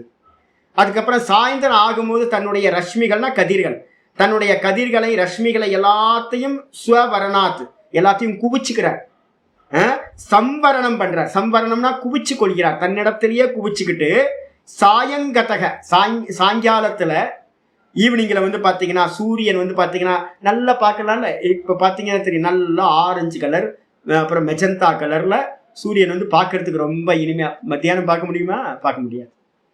அப்ப அவரே மத்தியானத்தை பார்க்க முடியாமல் இருந்தவரே வந்து பாத்தீங்கன்னா எல்லா கதிர்களையும் குறித்து நல்லா குவிச்சுக்கிட்டு நல்ல பார்வைக்கு எற்றவரா இருந்தார், ரசிக்கிற மாதிரி இருந்தார். அப்படிப்பட்ட சாயங்காலம் சூரியனுக்கு பேரு வருணகன்னு பேரு. இமம் மே வருணஸ்ருதி ஹவ மத்தியாச்சமிருடைய. யாரெல்லாம் சந்தியா பண்றோமோ அவங்களுக்கெல்லாம் இந்த சந்தியா மந்திரம் ரொம்ப பிரசித்தம். இவம்மே வருணஸ்ருதி ஹவ மத்தியாச்சமிருடைய அப்படின்னு வந்து பாத்தீங்கன்னா சந்தியால வந்து அந்த சூரியனை வந்து பாத்தீங்கன்னா ஆவாகனம் பண்ணக்கூடிய மந்திரங்கள் வந்து பாத்தீங்கன்னா சொல்லப்பட்டிருக்கு. அதுதான் வந்து இங்க ஆச்சாரியர் சொல்றாரு, வருணஸ்ருதி ஹவம். வருணஸ்ருதி இமம்மே வருணஸ்ருதி. நான் வந்து பாத்தீங்கன்னா இந்த வருண பகவானை வந்து வருண ரூபத்தில் இருக்கிற பகவானை சூரியனை நான் வந்து பாத்தீங்கன்னா ஆவாகனம் பண்ணுகின்றேன், வரவேற்கின்றேன் அப்படின்னு வந்து பாத்தீங்கன்னா மந்திரம் இருக்கு. அப்ப சூரியனுக்கு பேர் தான் வருணன். அப்ப சாயங்கால சூரியனுக்கு பேர் வந்து பாத்தீங்கன்னா வருணன், சூரியன். அந்த வருண ரூபத்துல சூரிய ரூபத்துல யார் இருக்கா? பகவான் இருக்கார். ஆயிடுச்சு. 554வது நாமம் வாருணகான்னு பேர். வாருணகன் என்ன அர்த்தம்? வர்ணஸ்ய அபத்தியம் வாருணக. ஆச்சாரிய சொல்றார் வருணஸ்ய அபத்தியம். அபத்தியம்னா குலத்தோன்றல்னு அர்த்தம், சந்ததின்னு அர்த்தம். வருணனோட குலத்துல பிறந்தது, வர்ணனுக்கு பிறந்தவர் பேரு வாருணகன் மாறுது. யாரு அப்படின்னா வசிஷ்டோ அகஸ்தியோ வா வாருணகா. வசிஷ்டரும் வந்து பாத்தீங்கன்னா வருணனோட புள்ள, அகஸ்தியரும் வந்து பாத்தீங்கன்னா வருணனோட புள்ள. அப்ப வாருணகன்றது வந்து பாத்தீங்கன்னா அகஸ்தியரையும் குறிக்கும், வசிஷ்டரையும் குறிக்கும். அகஸ்திய ரூபத்திலையும் வசிஷ்டர் ரூபத்திலையும் யார் இருந்தா? பகவான் தான் இருந்தார். அதனால வந்து பாத்தீங்கன்னா வாருணகன்னு பேர். பாத்தீங்களா எல்லா பேரும். நீங்க பரமஹம்சானந்தா ரூபத்துல யார் இருக்கா? அவர் தான் இருக்கார். தர்மாமி ரூபத்திலே அவர் தான் இருக்கார். சுவாமிநாதன் ரூபத்திலே அவர் தான் இருக்கார். சதானந்த ரூபத்திலே அவர் தான் இருக்கார். வெங்கடேசன் ரூபத்திலே அவர் தான் இருக்கார். கேசவ பாரதி ரூபத்திலே அவர் தான் இருக்கார். சுதந்திரா தேவி ரூபத்திலே அவர் தான் இருக்கார். ஜெயாமா ரூபத்திலே அவர் தான் இருக்கார். கீதா ரூபத்திலே அவர் தான் இருக்கார். நம்மனா யாரு? பகவான் தான், ஒரே ஆள் தான். அனேன ஜீவேன ஆத்மனா அனுப்பிரவிஷ்ய நாம ரூப வியாக்கரவாணி. சாந்தோக்கியம் சொல்லுது. அவர் என்ன பண்ணாராம், நான் பலவாக ஆவேன் அப்படின்னு சங்கல்பம் பண்ணிக்கிட்டு மாயையினால் என்ன பண்ணாராம், தேகத்தை எல்லாத்தையும் படைச்சிட்டார். இங்க இருக்க தேகங்கள் எல்லாம் மாயா, எறும்புல இருந்து ஆரம்பிச்சு பிரம்மா வரைக்கும் எல்லாத்தையும் படைச்சதுக்கு பிறகு இவரே என்ன பண்ணாரு, ரிஃப்ளக்ஷனா எல்லாத்துக்குள்ளாரையும் உள்ள வந்து புகுந்தார். எப்படி புகுந்தார்? ஜீவரூபேன. அப்ப பகவான் தான் வந்து பாத்தீங்கன்னா எல்லா ரூபத்திலையும் புகுந்து இருக்கார். ஒரே பகவான் தான். எல்லா பேரும் யாரோட பேரு? சுவாமியோட பேரு தான். பரமஹம்சானந்தான்ற பேர்ல இருந்து ஆரம்பிச்சு வருணன், வாருணோ, எல்லா பேரும், குரங்கு, நாய், பன்னி, எல்லாம் எதெல்லாம் இருக்கோ எல்லாம் சுவாமியோட பேரு தான். நம்ம பெஸ்டானதை மட்டும் சொல்லிக்கிட்டு இருக்கோம். வாஸ்தவத்துல ஊர்ல இருக்கிற எல்லாமே சுவாமி தான். ஆயிடுச்சா? அப்ப விருட்சகன்னு பேர் வந்திருக்கு. விருட்சகனா என்னது? 555வது நாமம். விருட்சக அப்படின்னா மரம் போல அசையாமல் இருக்கார். தேவேன்னு இருக்கார், சிலையா நிக்கிறார், பார்த்துக்கிட்டே இருக்கார் உள்ள இருந்து என்ன பண்றா அப்படின்னு. ஆனா நம்ம வெளியில இருந்து பார்க்கும்போது எப்படி தெரியுறார்? சிலையா இருக்கார். பண்ணு மவனே பண்ணு, நான் பார்த்துக்கிட்டே இருக்கேன், உனக்கு உள்ளாரையே இருந்து நான் பார்த்துக்கிட்டு இருக்கேன், உன் பாவத்தெல்லாம் பார்த்துக்கிட்டு இருக்கேன். நீ என்ன நினைச்சுக்கிட்டு இருக்கல, சாமி வந்து அசையாம இருக்காரு, பார்க்க மாட்டாரு, நம்ம என்ன வேணா பண்ணிக்கலாம்னு நினைக்கிறோம்ல. மரமண்டையே நான் உள்ள இருந்து உன்னோட எல்லா தாட்ஸையும் பார்த்துக்கிட்டு இருக்கேன். ஆனா வெளில அசையாம இருக்காரு சுவாமி. அப்ப வந்து அசையாம விருட்ச மாதிரி இருக்கார். பாஷிகார் சொல்றாரு, விருட்சக இவ அச்சலதயா ஸ்தித இது விருட்சக. விருட்ச மாதிரி, மரம் மாதிரியே வந்து பாத்தீங்கன்னா தன்னுடைய சொரூபத்துல இருந்து அசையாம இருக்கார். சச்சிதானந்தமா அச்சல தத்துவமா வந்து பாத்தீங்கன்னா ஸ்திரமா ஸ்திதக நிற்கின்றார். மரம் மாதிரி நிக்கிறான் பாரு அப்படின்னு நம்ம வீட்டுல இருந்து திட்டுவோம்ல, அப்படியே நிற்போம். மரம் மாதிரி நிக்கிறான் பாரு அப்படின்னு. அப்ப சுவாமியே வந்து பாத்தீங்கன்னா மரம் மாதிரி நிக்கிறான் பாருங்க.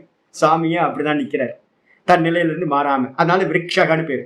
விருட்ச இவ ஸ்தப்தோ திவி திஷ்டதி ஏகா. ஸ்வேதாஸ்வதர உபனிஷத் சொல்லுது. விருட்ச மாதிரி ஸ்தப்தனா என்ன அர்த்தம்னா என்னன்னா ஃப்ரீஸ் ஆயிட்டதுக்கு பேர் ஸ்தப்த பாவம்னு பேர். சுவாமி எப்படி இருக்காராம், நம்ம தான் நினைச்சிட்டு இருக்கோம். பூதநாராயணர் பார்த்தீங்கன்னா தெரியும், அப்படி பேய் மாதிரி, இந்த கண்ணெல்லாம் அப்படியே இருக்கும், பேய் மாதிரி. ஏய் என்னையா கொஞ்சமா ஏதாவது ரியாக்ஷன் காட்டியா அப்படின்னா ஒரு ரியாக்ஷன் இருக்காது. சில மாதிரி நிக்கிறிய, நம்ம அப்படித்தானே சொல்லுவோம். பாரு சில மாதிரி நிக்கிறான் பாரு, மரம் மாதிரி நிக்கிறான் பாரு அப்படின்னு சொல்லுவோம்ல. அப்ப என்ன அர்த்தம்னா ரியாக்ஷனே இல்லை. அப்போ அது மாதிரி வந்து பார்த்தீங்கன்னா சுவாமி வந்து பார்த்தீங்கன்னா ஃப்ரீஸ் ஆகி போய் என்ன பண்ணாருன்னா சொர்க்கத்துல ஒரே ஆளா வந்து பார்த்தீங்கன்னா பிரகாசிக்கின்றார் அப்படின்னு வந்து பார்த்தீங்கன்னா ஸ்வேதாஸ்வதர உபனிஷத் சொல்லுது. அதுக்கப்புறம் 556வது நாமம் புஷ்கராட்சக அப்படின்னு பேர். புஷ்கராட்சகனா என்ன அர்த்தம் அப்படின்னு கேட்டீங்கன்னா வியாபித்தவர்னு அர்த்தம். சர்வத்தையும் வியாபித்தவர். எதனால வியாபிச்சார்? பிரகாசம். எந்த பிரகாசம்?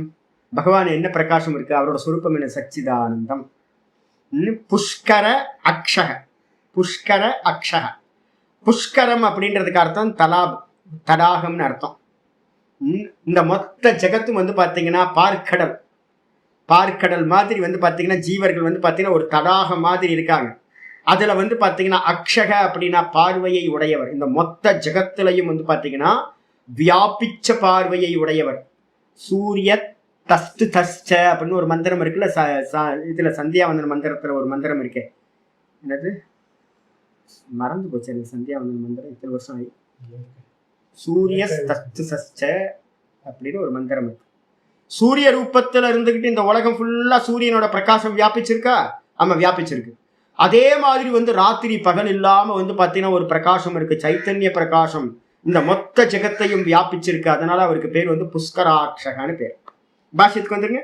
புஷ்கராட்சகன் என்ன அர்த்தம்? நீங்க கேட்டீங்கல்லாம தாமரை அப்படின்னு. தாமரைனாவே புஷ்கர அப்படின்றதுக்கு அர்த்தம். தாமரைக்கு பேரும் புஷ்கர, தடாகத்துக்கு பேரும் புஷ்கர. தடாகம்னா என்ன அர்த்தம் எடுக்கணும்? இந்த ஜெகத்தை எடுக்கணும். தாமரைனா என்ன எடுக்கணும்? இந்த ஜெகத்தை எடுக்கணும். தாமரை போன்ற கண்களை உடையவருக்கு பேரு புஷ்கராட்சகன் பேரு. தாமரை போன்ற கண்களை உடையவருக்கு. அதே நேரத்துல புஷ்கராட்சகன்றதுக்கு அர்த்தம் புஷ்கரன்றதுக்கு அர்த்தம் ஜெகத்தை எடுத்துக்கிட்டீங்கன்னா ஜெகத்து ஃபுல்லா பார்வையை உடையவர். அலுப்த திருக்குன்னு பேரு. சுவாமிக்கு வந்து பாத்தீங்கன்னா அலுப்த திருக்குன்னு பேரு. மறைப்பில்லாத பார்வையா. சூரியனாவது காலையில சாயந்தரம் உதயமாய் மறையறான். ஆனா வந்து பாத்தீங்கன்னா சுவாமி வந்து பாத்தீங்கன்னா எல்லாத்து உள்ளத்துக்குள்ளாரையும் என்ன இருக்கு? எல்லாத்து உள்ளத்துள்ளையும் ஓயாது. என்னது உள்ளத்தில் ஓயாத திருவாச்சகத்து அருமையான சிவபுராணத்துல இருக்கு. ஒளிர்கின்ற ஒளிச்சுடரே. ஆமா, ஓராதார் உள்ளத்துள் ஒளிக்கும் ஒளியானி.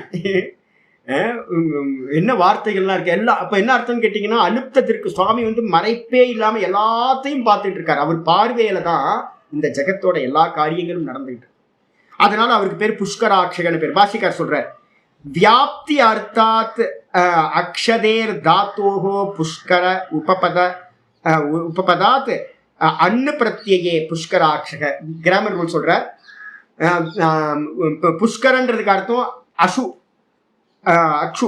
அக்ஷு வியாப்தவ் அப்படின்னு ஒரு தாத்து. அக்ஷு அப்படின்னா வியாப்தவ், வியாபிச்சிருப்பதில் அப்படின்ற ஒரு தாத்துல இருந்து அக்ஷக அப்படின்னு ஒரு சப்தம் பண்ணுது.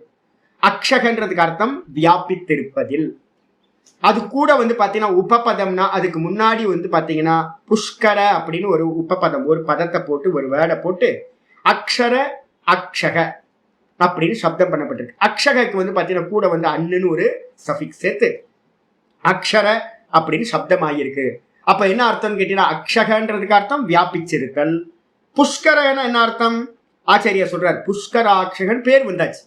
புஷ்கரகனா என்ன அர்த்தம் அப்படின்னா ஹிருதய புண்டரீகே.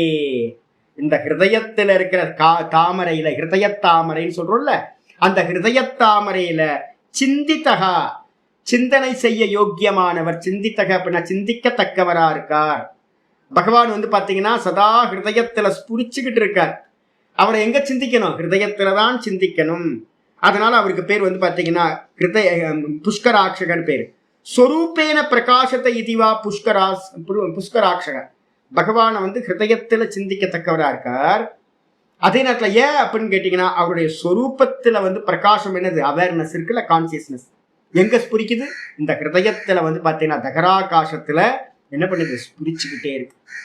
ஸ்வரூபமா வந்து பாத்தீங்கன்னா பிரகாசிக்கிறார். அதனாலேயும் அவருக்கு பேரு புஷ்கராட்சகன்னு பேர் சொல்லியாச்சு. அதுக்கப்புறம் 557வது நாமம் மகாமனாகா.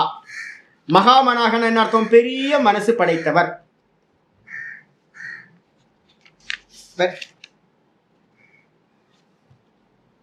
ஜெகதஸ்தஸ்து சச்ச, ஜெகதஸ்தஸ்து சச்ச. அதேதான் டக்குன்னு மறந்து போச்சு.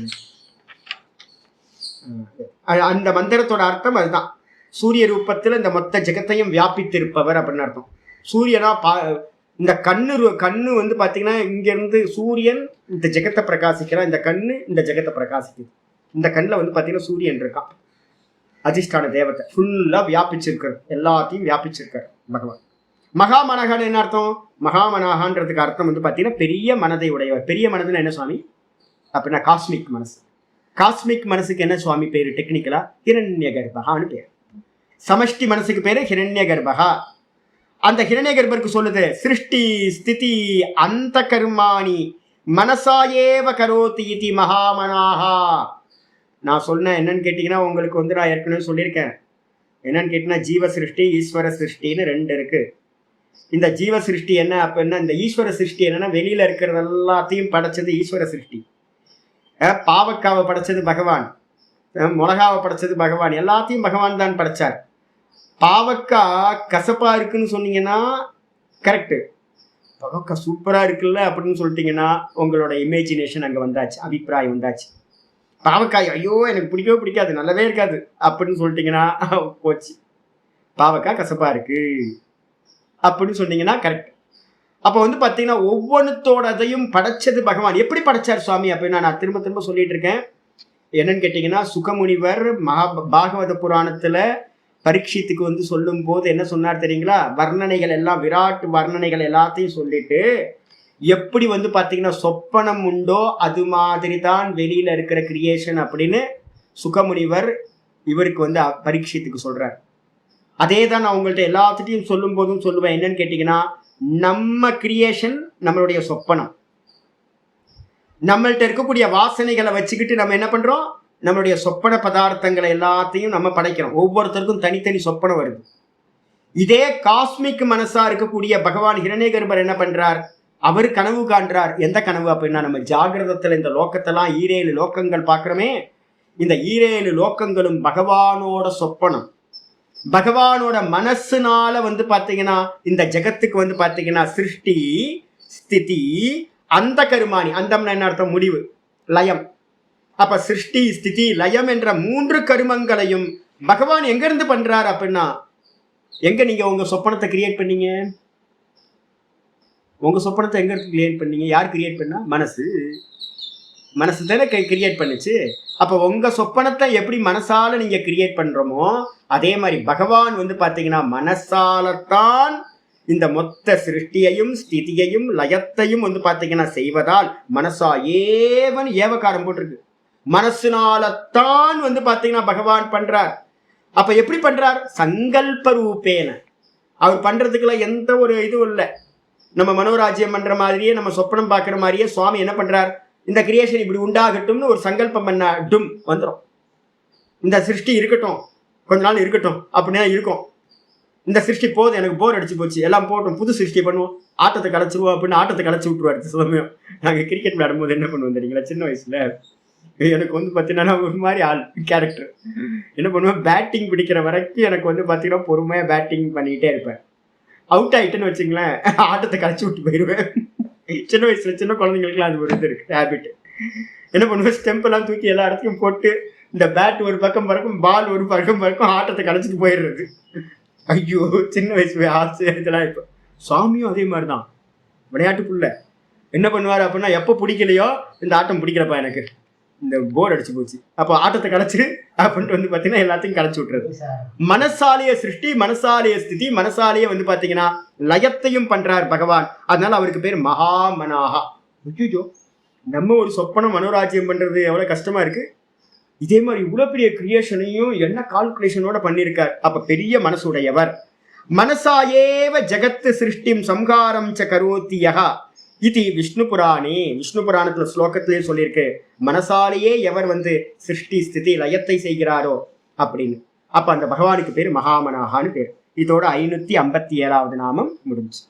ஓம் வேதசே நமஹ, ஓம் ஸ்வாங்காய நமஹ, ஓம் அஜிதாய நமஹ, ஓம் கிருஷ்ணாய நமஹ, ஓம் திருடாய நமஹ, ஓம் சங்கர்ஷனாச்சுதாய நமஹ, ஓம் வருணாய நமஹ, ஓம் வாருணாய நமஹ, ஓம் விருக்ஷாய நமஹ, ஓம் புஷ்கராட்சாய நமஹ, ஓம் மகாமனாய நமஹ.